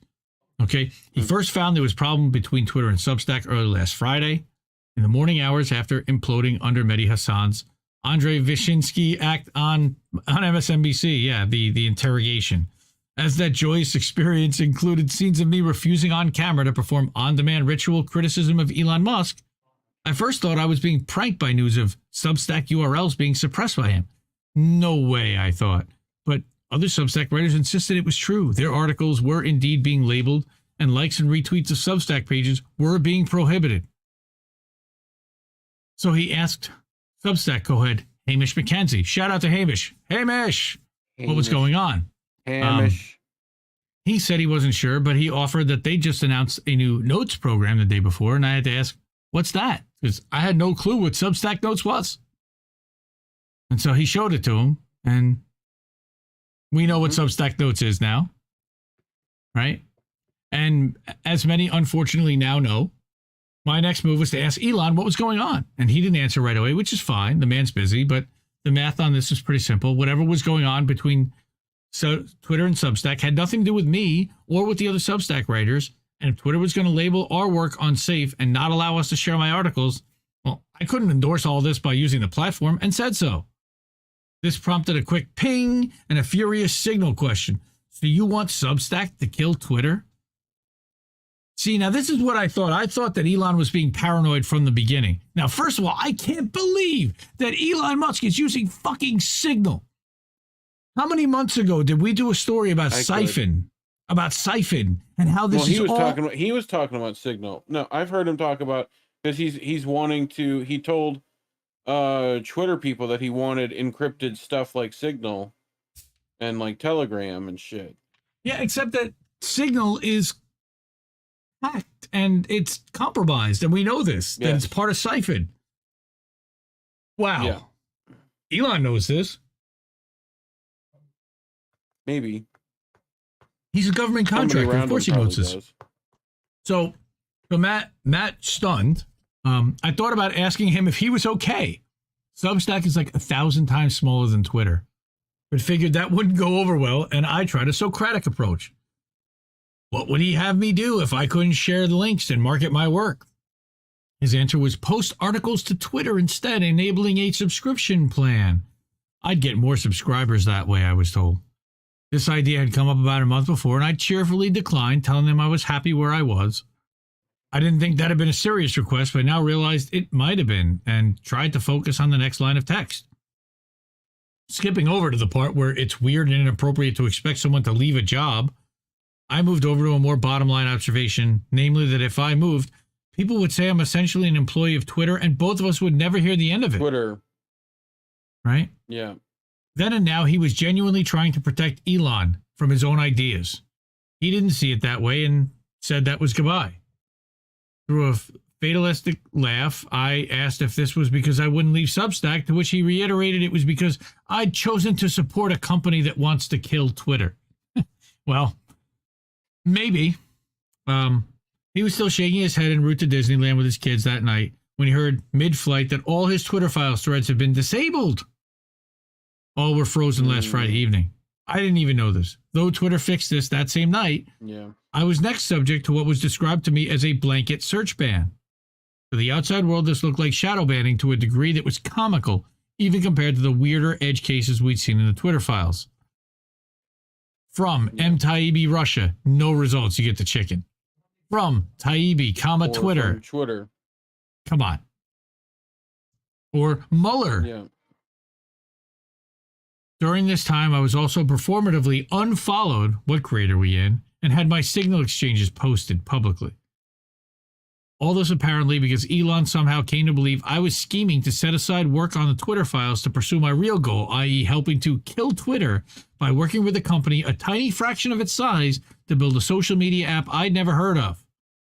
I've done a lot of drugs and can't remember ever reaching that level of paranoia. Now, I'm not a simp for Elon Musk here, but I am going to try to explain. No. Or at least try to put myself. He did not invent this on his own. Somebody at Twitter put this in his head, told him this was happening, and told him this was what was going on. And that's why he thought this way. He didn't just make this up. He runs 4 companies. You think he's got time to focus on this? I don't. Maybe I'm wrong. Yeah. My feeling is probably not. Well, it could be. It doesn't even necessarily have to be someone at the company. It could be anybody. No, it was somebody at the company. Substack is trying to be a competitor. How else would they know? Who else would know or care? Besides somebody internally at Twitter, is my point. Mark but anyway. Cuban?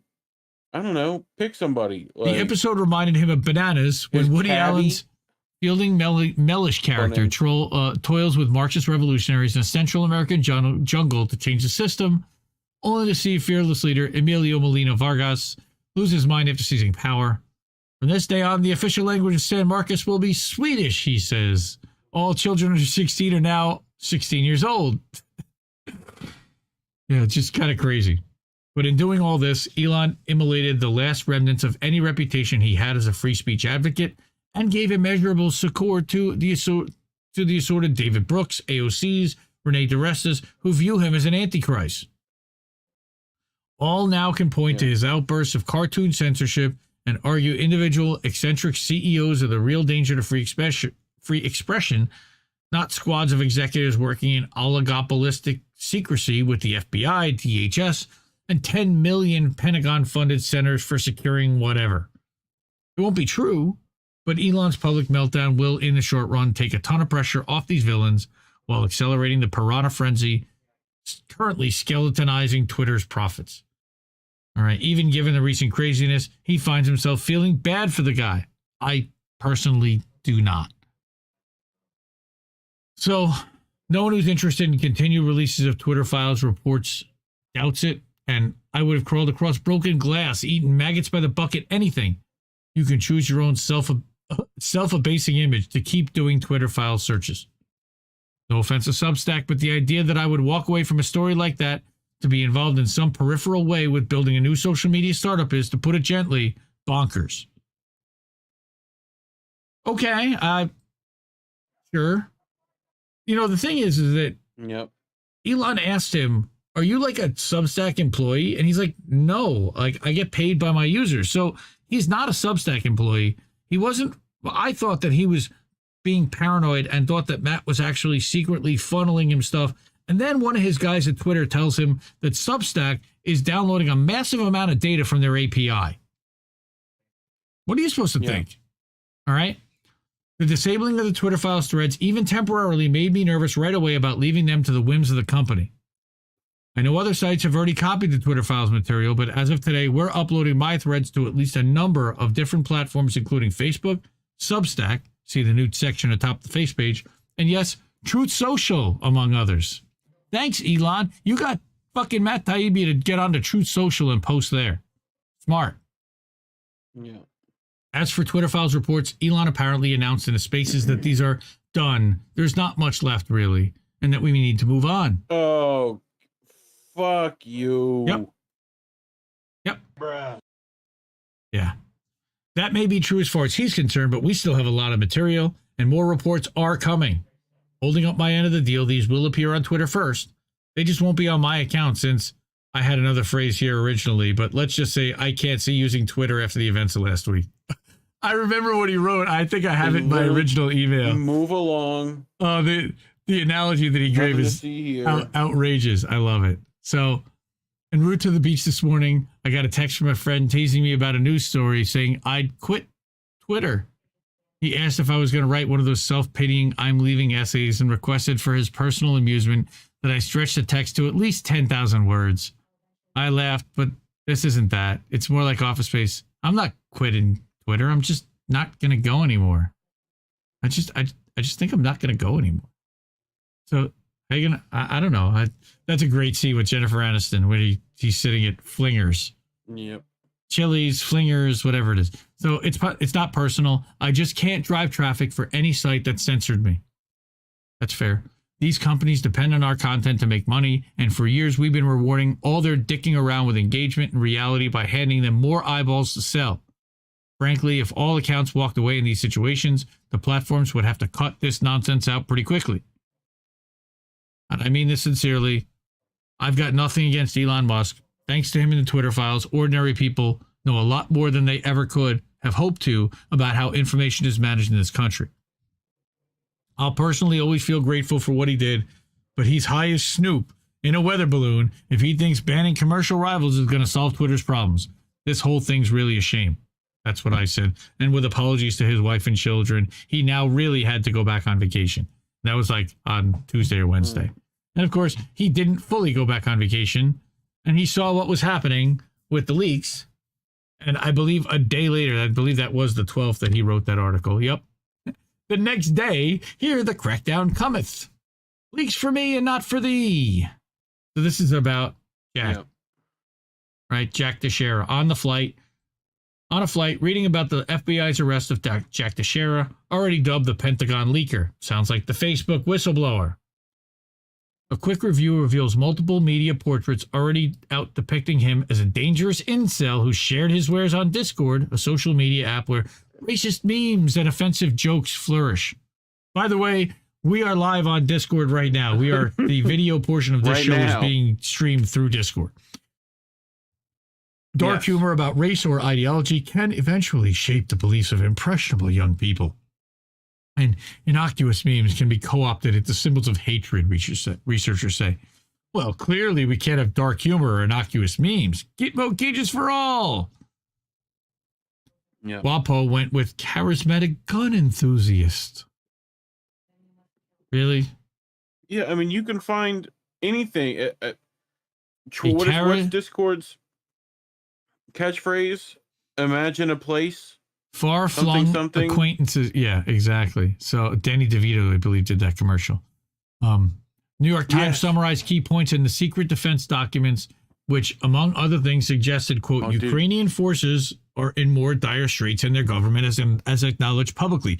You mean what we've been reporting for the last goddamn year and change? Forever. Uh-huh. Everyone's been reporting. Right. Reading what's out there, it's not easy to parse what's a legitimate intelligence concern in reaction to these leaks and what's mere embarrassment at having been caught lying to the public, to would-be U.S. allies, the documents we've been spying on, etc. All right. You'll read a lot in the coming days about the dangers of apps like Discord or of online gaming groups, which counterintelligence officials told the Washington Post today are a quote-unquote magnet for spies. Yeah, because they keep infiltrating them, asshole. The leaker tale will also surely be framed as a reason to pass the Restrict Act, which is exactly what's happening. The wet dream of creepazoid Virginia Senator Mark Warner, which would give government wide latitude crackdown on communication technology, creating undue or unacceptable risk to national security. Basically, they'd be able to shut down any tech company or go after any person, no anonymous anything like that. That's Patriot Act 2.0, Restrict Act. We covered that last week, or I think last Sunday with who's Kid, tying ago. Restrict Act? Mark Warner. Yeah, would say that this would have helped. Yep. So, this was his baby to begin with, but all of them are doing this. The intel community has itself been massively interfering in domestic use using illegal leaks for years. Remember the "Why did Obama dawdle on Russia's hacking" story by David Ignatius of WAPO in January 17, outing would-be Trump National Security Advisor Michael Flynn as having been captured in intercepts speaking with a Russian ambassador. He went to jail for that, by the way. That was just the first in a string of leak or intercept-based news stories that dominated news cycles in the Trump years, involving everything from conclusions of the FISA court, that was Carter Page, to supposedly secret meetings in the Seychelles, that was Betsy DeVos's brother, Eric Prince. See, I know this because I was a shitlib then, so I followed all these narratives. I believed half this shit. Now I realize how badly we got lied. Yeah, but you did too. We all got lied to. When civilians... I never bought this shit. But Matt's saying, and check that out, CJ Hopkins and Tara both like this, among others. But when civilians or whistleblowers like Edward Snowden, Julian Assange, who's in jail for an incredible 4 years now, shout out to Matt for shouting out Julian Assange, free Julian Assange, reality winner, and now the Discord leaker, I wouldn't put them all in the same category, bring leaked information to the public, the immediate threat is the Espionage Act charges and decades of jail time. When a CIA head or a top FBI official does it, it's just news. In fact, officials talk openly about using strategic leaks as a PR staple. In a world where media currency is becoming the ultimate power, these people want a monopoly. It's infuriating. Watch how this thing is going to be spun. It's going to get ugly fast. And as the disgusting Rachel Maddow likes to say, watch this space. Well, I'll tell you right now, the whole reason that they're like false flagging Discord in this way is because Discord is, without a doubt, the best way to organize anything. Like, really? Well, in some respects, organized data maybe, but not organized people. RBN's there has been an RBN people. Okay, there's been a Discord that RBN, it's called Power to the People, that RBN members and Patreon members, they have been trying to get like local chapters and people to get off their couch and organize and do something. And most of the people just don't want to do anything. Pause. Do you want me to tell you how many people are on a Rick and Morty server right now? Like, or right, but, or in a are they ready to? Are they ready to organize? Club? Are they ready to organize up against the government over Pokemon? Absolutely. If the government wanted to ban Pokemon right now, that Pokemon Discord would riot. Like, telling you, it's just Discord makes it very difficult to share. And I mean, we both know this. Like right now, the Jimmy Dore Discord has 1,000 plus members in it. That's tiny. Almost. That's nothing. Like, I know, but compared to like, that's 1,000 people that are following this one narrative, and it's enough for them to try to deal with us. Right, but there's all kinds of spooks Convo Couch and had even bots less. And yes, we have 500. Convo Couch had even less. Hours. IndependentLeft.gg, by the way. I don't plug that enough, but we do have a Discord. By the way, with the website disappearing, all of the articles from the RSS feeds are going to go to the individual channels for all those content creators in our Discord. So that might be one of the best ways to keep up with the articles. Not only that, but you can actually do a search, and the search functionality is outstanding from there. So that's another thing that we can do while we're trying to figure out the new site and Josh and White Hat's working on. You laugh, but I mean, that does happen, like, and at a much more smaller level. Like, your group's swim team comes together and makes a Discord. That's organizing. Well, it's just an efficient way to organize. INN had a Discord for a little while. Yeah. For our I mean, yeah. The Discord we're in right now. Right. Like, I mean, it allows us to create multiple servers, communicate with each other, and share data and information and links and work together. And you see my kids every day. Yep. Yeah. Absolutely. So like, and what they want is it's a way to control a narrative that they need to control. So, you know, it's why Microsoft tried to buy it. Yes, for $10 billion, and they said no. Okay, according to Kiriakou, the CIA collects 1 million classified files either per week or per day. It's little wonder that barely any files are declassified. It's too much data to manage. Well, yes, but I'm even talking about like the reports that are written by agents, not even what they collect. I'm talking about what they generate. Please tell me why they need more information to stop threats. Because every threat we've seen in the last, like, has been started by them. Almost decade, but has been. No, I'm not even saying that. I'm saying how many times do you see that the shooter is on a FBI, CIA watch list already? That's what I mean. They already knew about these guys. They already have all the information they need. They knew about these guys. Yeah. And they could probably have gotten warrants and other stuff to watch them already. Yes, agreed. Right, but we need Patriot Act 2.0 so that we can spy more. Like. Yep. All right. I know we ran a little long tonight, so let's get to some eye bleach. Let's get to some boats. And I watch mindless shit. Boats that smash into other boats. Yay, boats. Did I not fix boats? Oh, no, we're good. Maybe I need to sit down. Okay. Maybe you do. I'm going to sit for boats. I've been standing the whole show. We got boats. I like seeing boats. Yay, boats. Let's do this as well. Nice. And I don't know if that works, but it's retro. Okay. It's old school. Like. Oh, bro. You guys want to roll that back? Bro. Nice mask. Bye. Oh, shit. You asked me earlier what I thought that was. Now I know. Got it. Yep.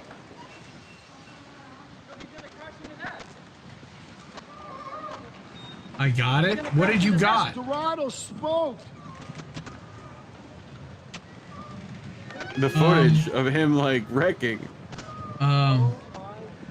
He's gonna hit another one. He's gonna hit this. He's coming again. He's coming in. He's coming in. Watch out. Watch out. Get out. Get out. You know why I know there's evil in this world? Oh my word. You want to know why I know? Because the video ends too soon. The video ends too soon. Terrible. Yeah, we'll never see if he runs into that other thing. I'm pretty sure he definitely does, though. So this is what 70s bongs look like.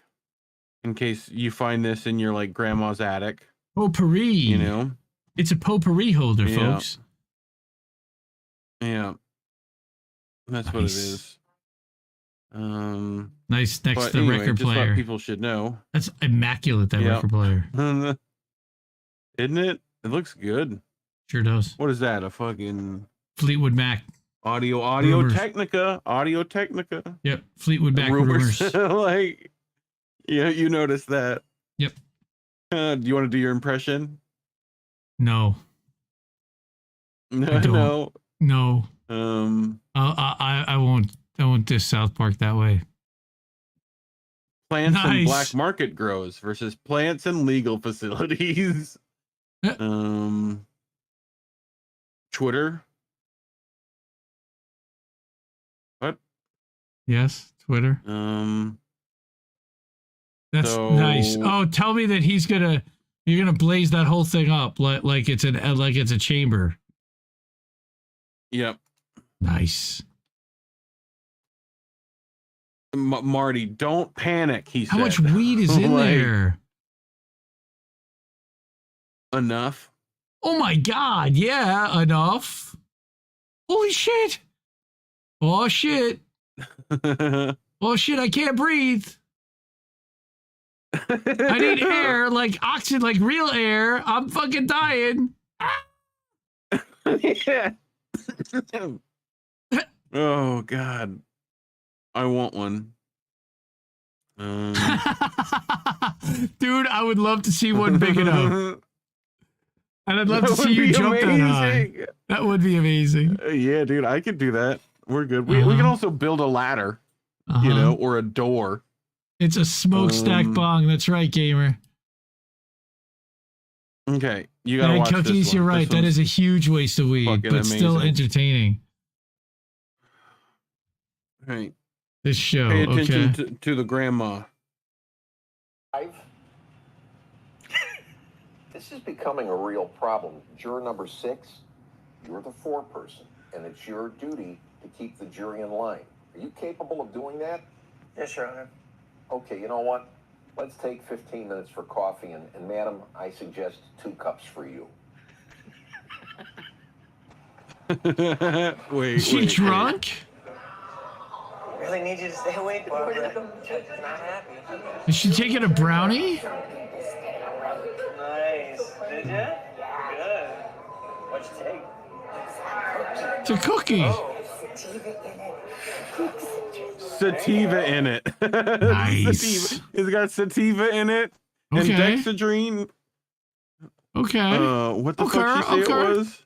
Yeah, dexedrine. What else did it have in it? Dexedrine? What the fuck is that? What's dexedrine? I don't know. Sounds good to me. There you go. Sounds like some good stuff. Oh my God, she's coming back in twice as high. Look at this poor person. So nice. You are so nice. Don't worry. Okay. Oh, she's totally passing out. It costs to repair the CDU? A little under Time the plaintiff Can we remove juror number 6? I'm going to use my legislative challenge. Juror number 6. Holy shit, that's great. Fucking brought her some water. Water. That's what this man needed. Some water. Water. So can you tell what that be? Mushies. Mushies. Allegedly. What? Fuck, what?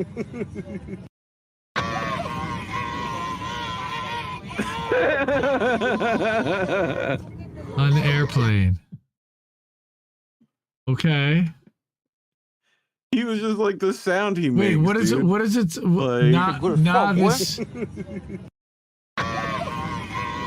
This man done lost his top. Oh, okay. Oh, it's 180'd. Yes. Sorry. I'm like, why am I reading this all backwards? Thank you. Like, I got skill. I was trying to 180 the past clip. Thanks. Oh boy. Is this you on the weekend? It does. Fuck.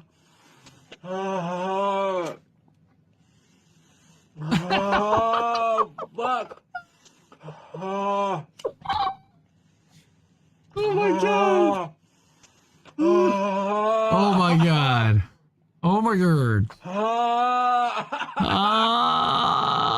I'm burning my sinuses.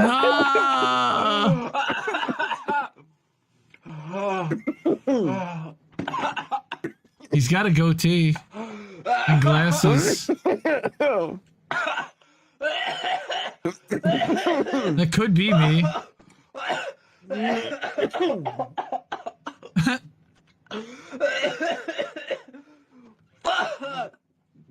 I feel you, dog. Dude, just use a straw. Why do people do this? I don't know myself. This is in Why Women Live Longer. I bet you there's a chick that would do that. I'm just saying. So, New York Post, in case people were wanting to fucking hate them some more. Let's be blunt. Legal weed is turning New York workers into zombies. Fuck you. Illegal weed was zombies in New York recently. Illegal weed was already turning them into zombies, so don't worry about it. Well, true. But also, Weed Zombies in New York is a great movie. Wait a minute. New York's marijuana free-for-all. Did I miss something somewhere? Did I miss a memo? When the fuck was there a free-for-all? Free-for-all? Yeah, yes. Greg, did I miss a memo? Greg, because I certainly you would have been supposed there. to tell us. Lori Spencer, welcome to the chat. How are you? Good to see you tonight. What's up, Lori? So, we've made it to Dad Zone, Indy. Well, before you do that, Lori has undergone some censorship herself. A crazy censorship story about a presidential poll that she started with. It is stuck at 918 votes. Why 918? I don't know. But they decided at some point that wasn't allowed anymore. And it was who you got for president. It was either Joe Biden, Donald Trump, RFK Jr., or other, and I added none of the above. And I put one out for INN. It's got about 150, and we've tried to lift it. It's definitely getting suppressed hard. But pretty interesting that anything that's... By the way, there was one vote out of 145 for Joe Biden. So I still can't believe that 80 million people voted for that cat. Sorry. Yes, we have free and fair elections. Yes, YouTube, we have free and fair elections. Joe Biden is the duly elected president of the United States. Yes, YouTube, we know this. Okay, move on. Sorry, Dad Zone. You're muted. You got to read. It's your turn to read. My turn to read? What? Yeah. Kristen Mulrooney says parenting is okay, except for every once in a while when my 3-year-old requests ham hands for lunch, which is when he takes 2 handfuls of ham and eats it in the living room while she watches TV. Yeah, ham hands. Yep. Ham hands. Just thought you would like that. Is that like cheeseburgers, Randy? Very close. Ham hands. So this is why my kids had to hurry up and go back to school. I just brought these chocolate chip cookies and my son ate them all and had the audacity to place some Cookie Crisp inside after he ate them. He put Cookie Crisp back. Oh. They are cookies. Well, not really, but almost. Damn. Almost. It's like my cookies had babies, and you got the babies, but I ate the cookies. Yep. I thought you would like that as well. That would make me very unhappy. Although I do like Cookie Crisp. I am a fan of Cookie Crisp cereal. Cookie Crisp. What's the cookie? This is great Easter technique. You ready? Yeah. You gotta get the eggs. Gotta get those eggs. Go. Get an egg. Get an egg. Get an egg. Get an egg. Yeah, Get an egg. Get an egg. Catch. Slow motion. I love the slow mo. Oh, that kid. You just kept missing him. That kid's not gonna make the basketball team. I have a feeling. What do you think? Cut by the basketball team? Right out that basket. Yep. Cut for the basketball team. Oh, like Michael Jordan. Great. Michael Jordan. Stop it. Michael Get Jordan. some help. Michael was cut from his basketball team sophomore year, and it motivated him to become the greatest basketball player of all time, next to LeBron James, or maybe Is that not. what it was? Yes. Okay. It was 8th grade he got cut. But anyway. Easter Bunny looks different now. The Easter Dino? Oh! Yeah. The hunt is on. The hunt. Easter Dino Bunny? What if he fucking hits the dino noise? Yep. How dope is that? That's actually fun. Way better than like an actual Easter Bunny costume. Look at that little bike. Aw.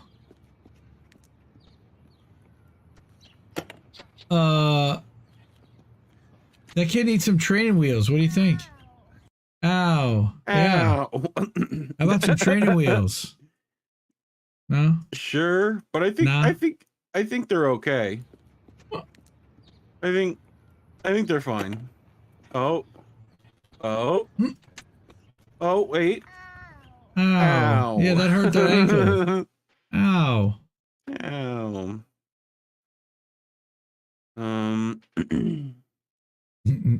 Here's that old school Easter Bunny. Action.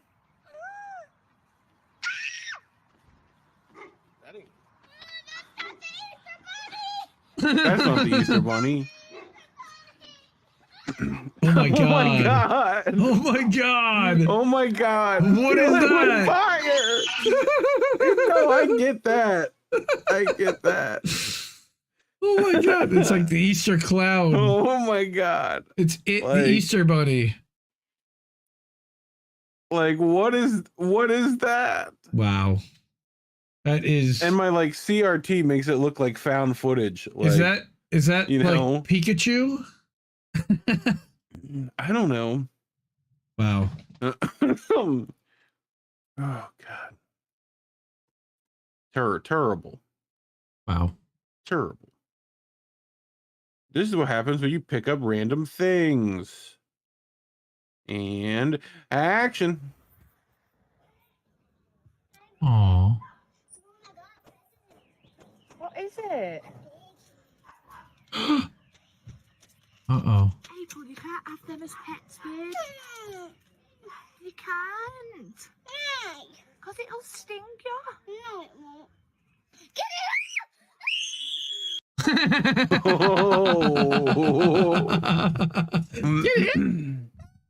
it? That was pretty good. That was a nice decibel level. That was impressive. That was good. Was impressive. She's finally found out who's been cutting her son's hair. Okay, so my baby has like long hair and he's a boy, and I've been noticing his bangs look like someone like cut them.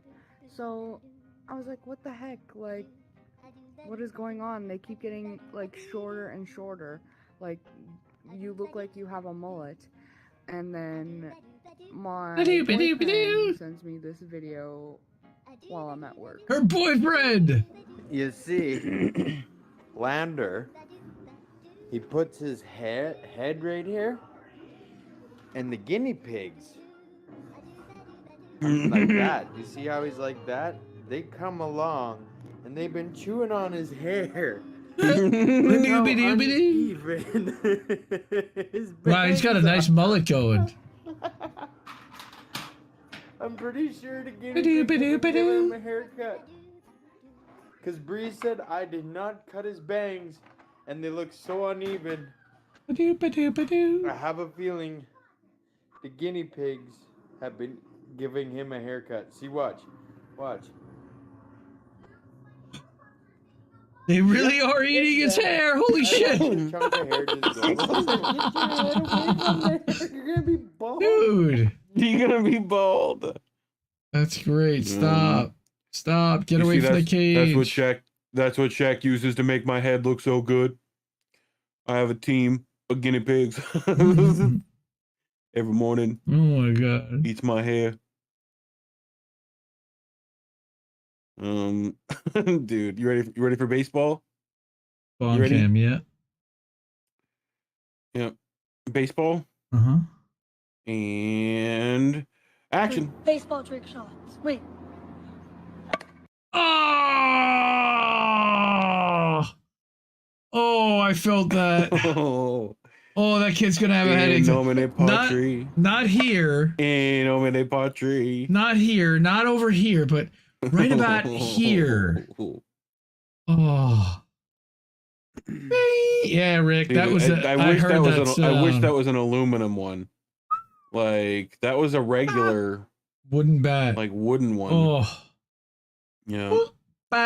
Like, can you tell me what this is? No, I don't know if I want to. This right here. It's a banana.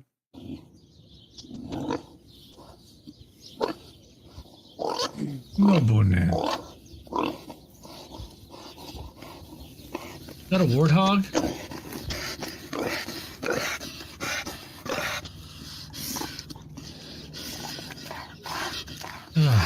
Why? Why? Why are you doing this to everybody in chat? Why are you doing this to them? This is because he knows that I hate everyone else. Bonans. Everyone else liked it. You're the only one. I am not a Bonan fan, and therefore he has to torture me with Bonans. And then he goes in chat and says, "I love Bonans." That's me. Everyone send him your best Bonans. You know. What else we got? We got this puppos. Oh, look at the poppers. Mm-hmm. Ready? On the treadmill. Uh-oh. And what? He's gonna shift gears. Okay. Okay. Nice. Isn't that like what Astro on the 4x4? Isn't that what Astro on the Jetsons used to do? He used to do his dog walking on a treadmill. Oh, that's fuck around, man. Fuck around and find out right there. Rastro. Rastro and Scooby Doo, I believe, are the same dog. How many brain cells do you think this orange has? This orange. Oh, that orange. I was gonna say that didn't look very orange to me. This is one orange brain cell. Oh.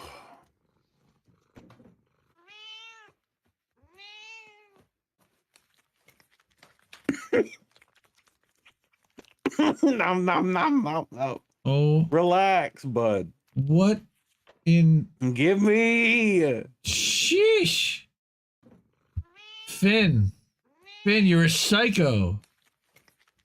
What a psycho kitty. Qu'est-ce que c'est?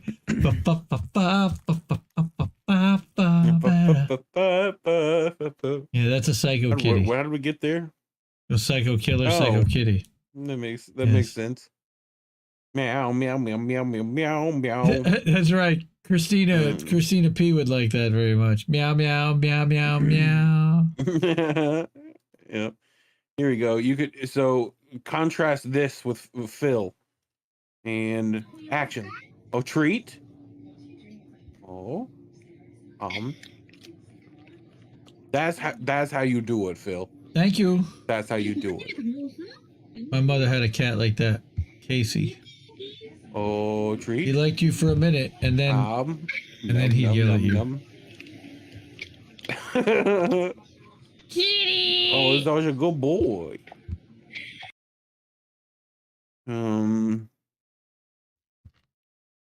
What? Look at this one. Why they like this? Why? Cats are dicks. What? Stone? Catnip?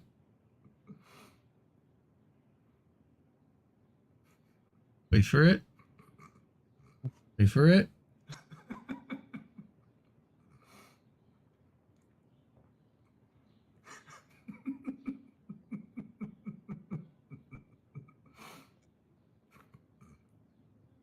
You just won't look at him? Is that what it is? He's trying to get the cat to look at him. Look, he's trying to get in the corner of his eye. Like, dude, fuck you. Buddy. Cats are such assholes. No, I won't look at you. I will not acknowledge your existence or your presence, sir. I do not like this cat already. Dude, this is 2 minutes. Oh. Oh my goodness. Oh.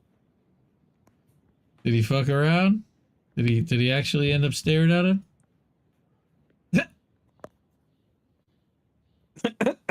Oh, wait, there we go. Orion, what's going on? Orion. With the tongue hanging out. Is that a tongue? Yep. Orion. Yes. He's doing a big blim. Blim. Oh my god.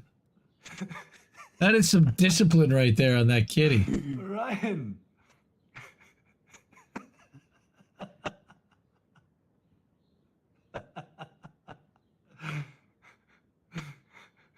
Praxis seizure over on the Rumble. It is on. You are real. Thank you. Nice. Check. We have a human sitting on Rumble live. We still think there's tons of fake views over there. He fixed it. Fake views. Fake views. Those are some dry eyes and Ben Stein proportions. Something DOO economics. Voodoo economics. Right. Watch this one. You just need to put like the Mission Impossible theme on. Okay. You know? Dude,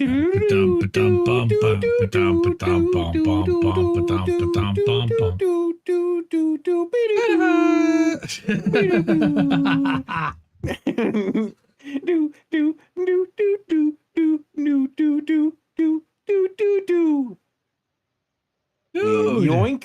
What? What are you gonna do with that? What are you gonna do with that? Seriously, that's evening wear. You don't wear you don't need that kind of formal jewelry. Wear. You don't need that kind of formal jewelry. Jewelry would be fine for him. Maybe a ring. Ratatouille's big ballin' now, man. Like, you know, he's got like a whole thing coming. Fuck with the rats. I mean, very closely related to rats. I think we've got squirrels. Oh! I think we found somewhere that they store their nuts. Holy shnikes. Good insulation, man. How long were they in there? You think? There's more. I see more. That's wild. I see more. Make a couple of pies These out of that. nuts. There you go, Saul. Saul These construct nuts. these nuts. Yes. I mean, Elizabeth watch Snake this, Squirrel. Warren. Ready? That's right. That's how you get him out of there. You put Elizabeth Warren in Squirrel. the wall. Laurel falls in cookie jar.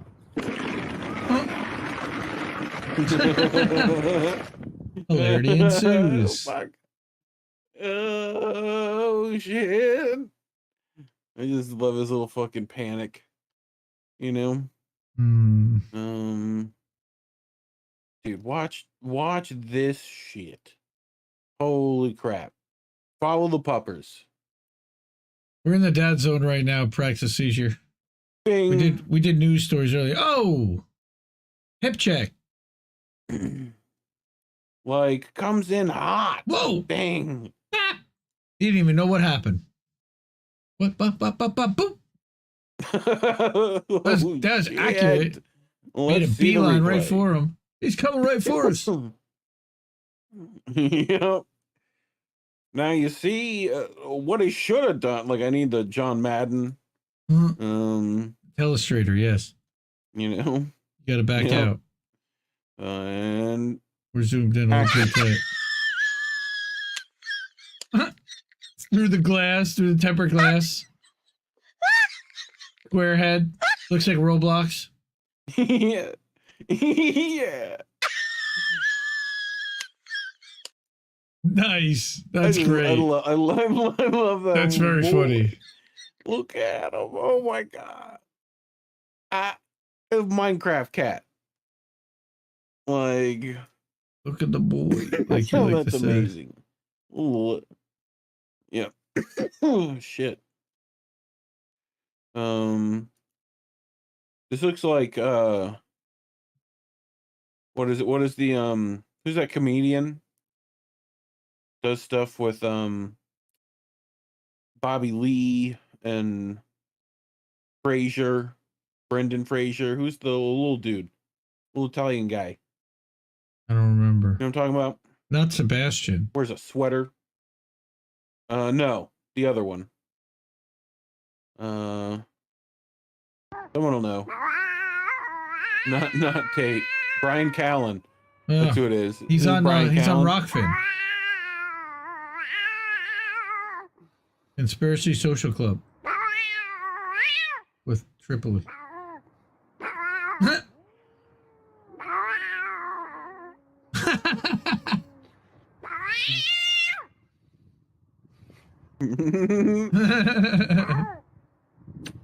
Gatto Juventino.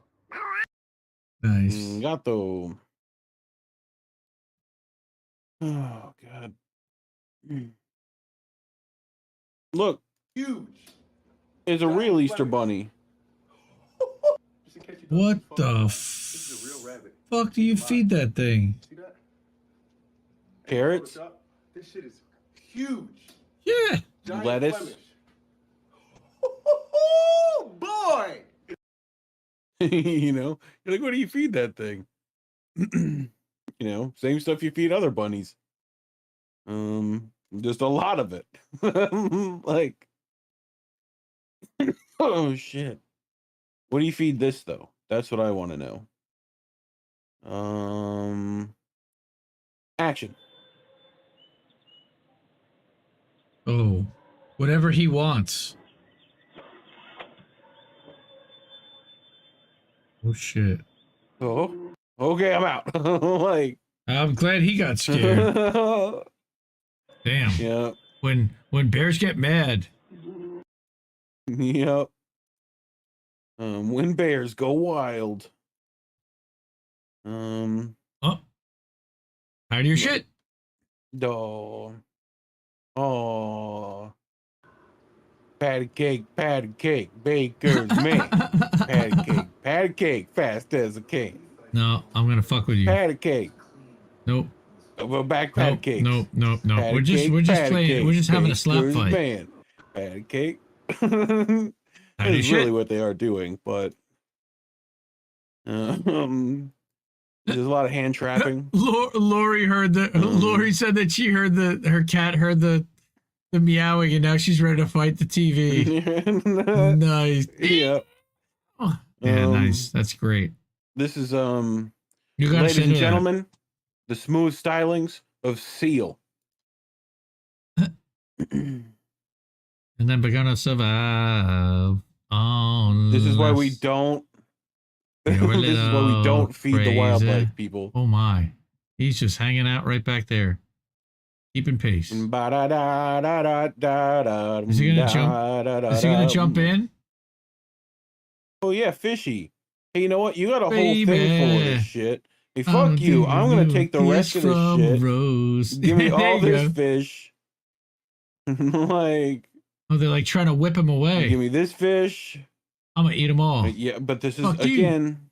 Yeah, dude, he's gonna get all of these down before you're like, all right, bye bye. I'm out. Whee! Bye. Yeah. That's a dude with a Yep. plan. Big I old love sea it. puppers. Love it. Oh my god. You're Look gonna at the love. doggy. You're gonna like the way you look. I had to go up Look here. at this. Be ready on this. Being back. Hadouken! Hadouken! Hadouken! Back. Hadouken! Hadouken! Hadouken! Oh my god, that's awesome. That's awesome. Oh, you can. Hadouken! Oh, you can. Anybody Mortal Kombat fans? Yeah, I know, right? Stupid humans. So long and thanks for all the fish. I get that reference, Lori. I get that one. Hey, what's this gate for? This gate, what's it here for? God, I wonder. Baby. Oh.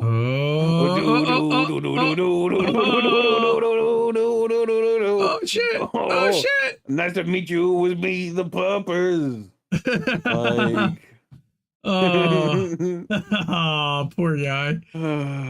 Look around and find out right there. That's what happens. This one's good, too. Isn't there a phrase, curiosity killed the cat? yes. Okay. Just like this one killed the cat. Ready? And action. So you can. Thank you, Go, Precious Caesar. Off of there. Like, I just love this initial, like, Oh my gosh. Oh, let me try that. Let me try that. Oh, it's not bad. Not bad. Could have had a better delivery, but all right. I just thought this was funny. So How many this is just- matches? this is a trumpet, and like this is a gas tube.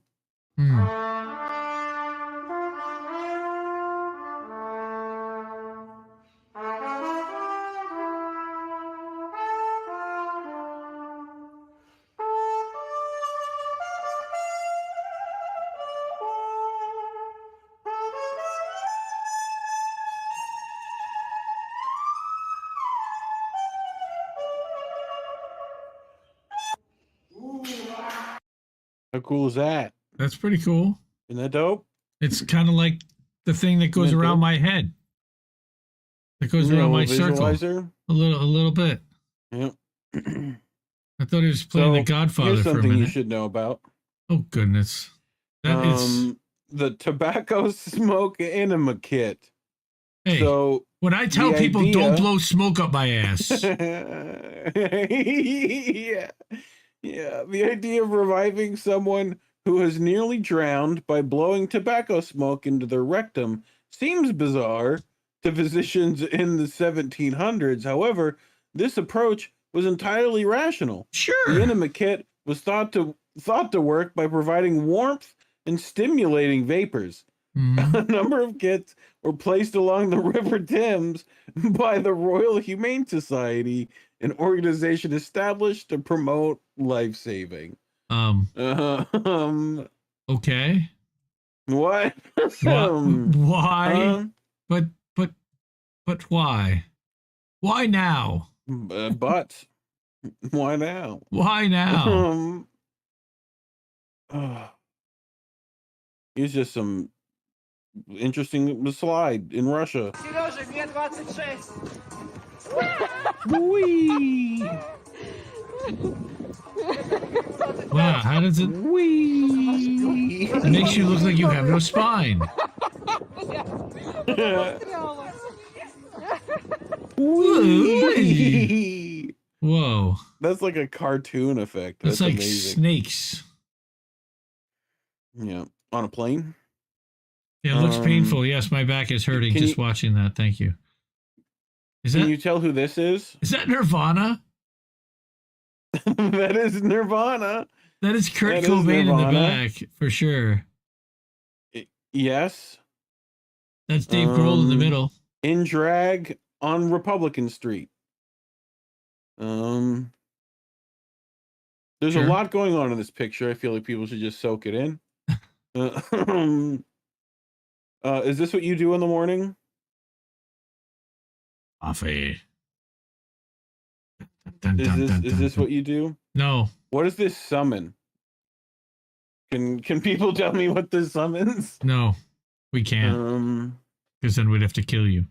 Okay. So you ready? Trust exercise. What goes up? What goes up? Trust exercise. Oh. Oh, faceplant. Faceplant. What did they think was going to happen? All right, dude. Y'all got to tell me what is going on with New York. Like, what is this? What are those? Oh, dude. Like, somebody was going for the world record. Why? Guinness. There is a Guinness Book of World Records for longest fingernails, but it's only on one hand, if you notice. It's only on the left hand, but not on the right. I remember watching, reading this in the Guinness Book of World Records, like, the person who grew, like, the longest fingernails, they literally had to put their fingers in a velvet bag when they're not, using them. Spaghetti noodles. Yeah. Oh. So you just got out of the barbershop? You ready to go to the barbershop? Just got out of the barbershop. He just got out? Yeah. Nice. I just thought that was the bat stash. That's pretty funny. So, you might want to get a tattoo of a horse, but you shouldn't get this tattoo of a horse. Okay.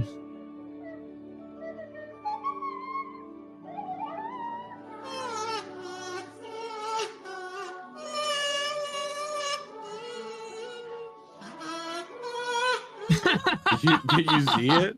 The face. The face of the person looking up. Like, what? Oh, God.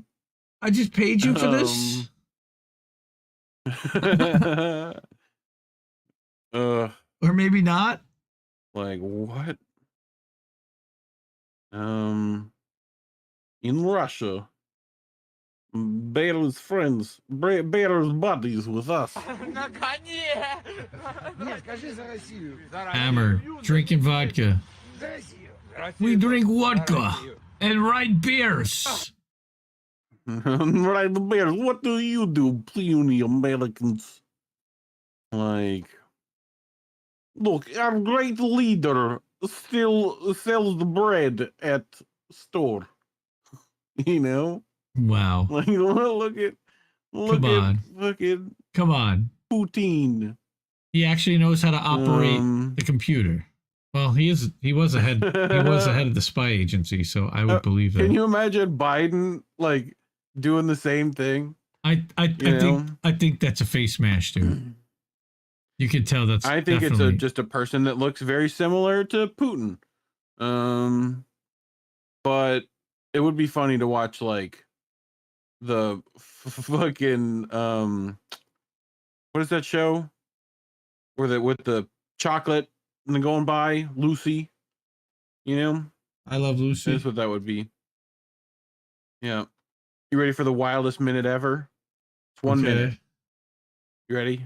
Uh-huh. All right, I thought y'all want to see this video my niece sent me. I'm just going to do this real quick. Show it to you. What we got here? We got 2 dogs chasing a cow out in somebody's backyard. What in the world? The hell is it? Oh, dog bites cow. Oh, cow is in the pool. Oh my goodness, dog is going in the pool after the cow. Oh my goodness, they are in the deep end. They are in the deep end. Oh, dog is biting cow. Cow puts him under the water, dunks him. Oh, he can't get out. He can't get out. They both stuck in the pool, in the deep end, over the head. What in the world? What's this in the background? Oh my goodness, we got a cowboy coming in. We got a cowboy coming in. Oh, he's got a lasso. Oh my goodness. No. Is that horse also going to the pool? Oh my Please tell me the horse is cow going to the trying pool. to get out. He's in the shallow end. Lasso. Oh, he's doing a lasso thing. Oh my goodness, he got the cow with the lasso. That's pretty good. That's a pretty good lasso job. I know, right? Yep. They're pretty good, and he's been doing that. Wow. So this is, I guess, is this a Lotta? Yeah. Is that what that is on the dash? Probably. Like. Mercedes-Benz. Все работает, бар открывается, видишь, по бокам, консоль, все. 21.07. No, but that's a Lotta. That is a Lotta. Like, with a Mercedes-Benz, with a Mercedes steering wheel. Yep. Looked like a whole Mercedes dash. So do you take the red toilet or the blue toilet? Which do you choose? Or do you use both? Again, I have to ask why. It's a guarantee that only one would be used at a time, right? Oracle. Yep. You would think. Neighbors don't believe me that it's the washing machine. You ready? Uh-huh.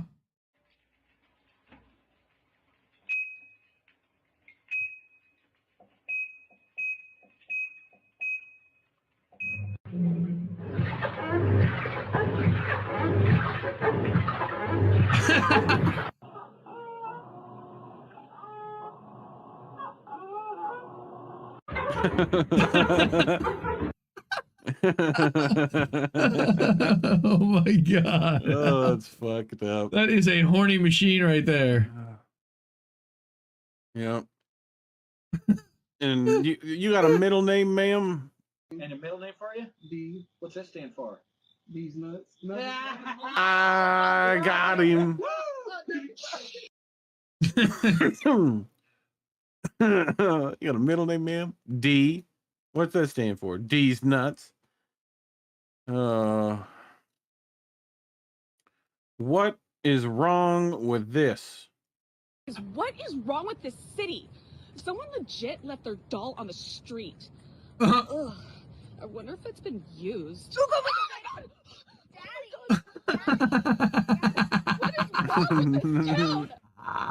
Trauma. Oh my god. That's great. Oh my god. Yep. Oh my god, this one. Good night, Saul. He's too drunk. We're almost done. 2, 3.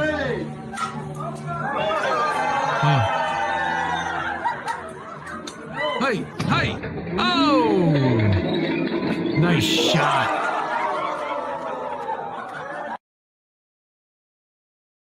It's hard to be calm when you hit. It makes it anytime I see a bottle cut ceremony like that, I think of Caddyshack. Yeah. This is just called excessive self-confidence.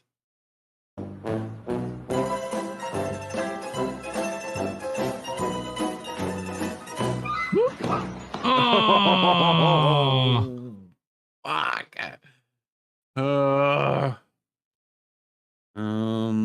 Ow. What else we got? Do.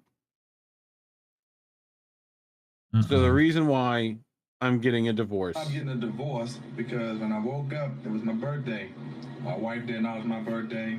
My son didn't acknowledge my birthday. I went to work. My co-workers didn't acknowledge my birthday. And my manager called me in and said, Mario. I said, I get in there and she said, happy birthday. I said, oh, thanks. Then she said, you want to get some lunch? And I was like, okay. And then she was like, you want to go back to my place? And I was like, all right. So I went back to her place, and she was like, let me step in my room. I'll be right back. She There's got my back 5 minutes family. later, and my kids, my co-workers, my wife, was all there to say happy birthday with a cake, and I was on the couch butt naked. I knew that was coming. Yeah. Nice. That's great. No. What a great story. And then we're at Bangs. We Ah, made it. this is how we You know end how things here. Oh, and action. Uh-oh. Go! Up! Awas! Veteran! Uh-oh. Uh-oh. Uh-oh. That's no bueno. What the fuck was that? Was it coconuts? No? It's like propane.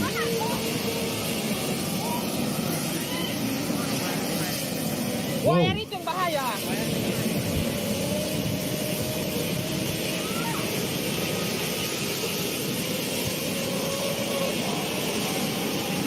What?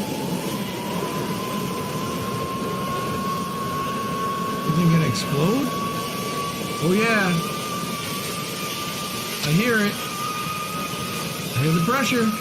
Berani kali orang itu lebat. Berani kali itu dekat.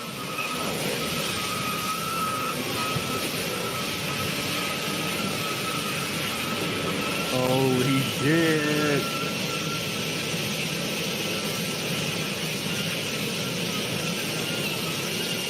I love the dude just like driving by.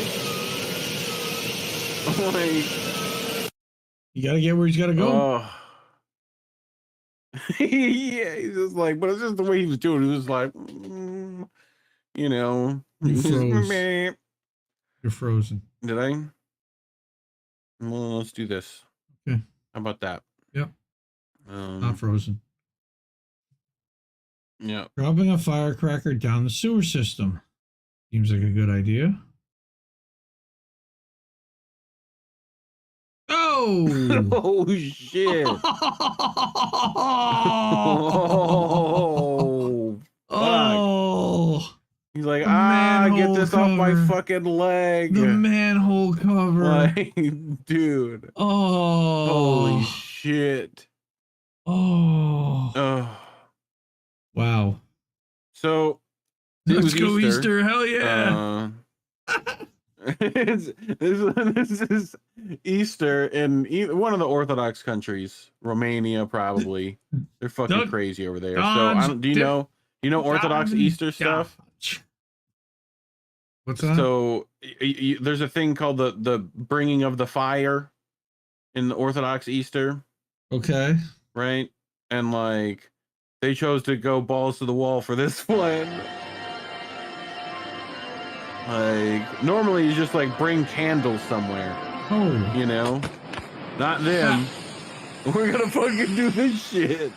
Go out the door? Yep. Yep. That's it. That was it. Oh shit, it came back! What? No, that was because you were in reverse. No, it came back. How? Oh, okay. Because look, the fire's on this side now. Okay. Sure. All right, last one. The floor is lava. My kids, danger. Yeah. My kids play that song.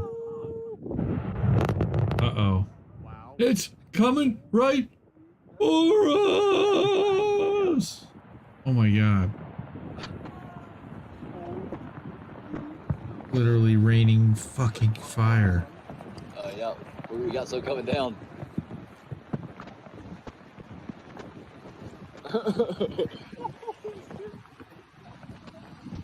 Shit. Yeah, we just had some goodbyes. That was crazy. Okay. Okay. All the gods took off running. I just want to see it again. The planet's on fucking fire. Jesus Christ. Yep. That was me the other night. Hey-o. Hey-o. You had that Taco Bell, huh? No, I was seeing the wife. Anyway. Well, that's boats. That was boats. Okay, so yep. We do have a couple of housekeeping last minute notes and stuff to get to. Substack notes.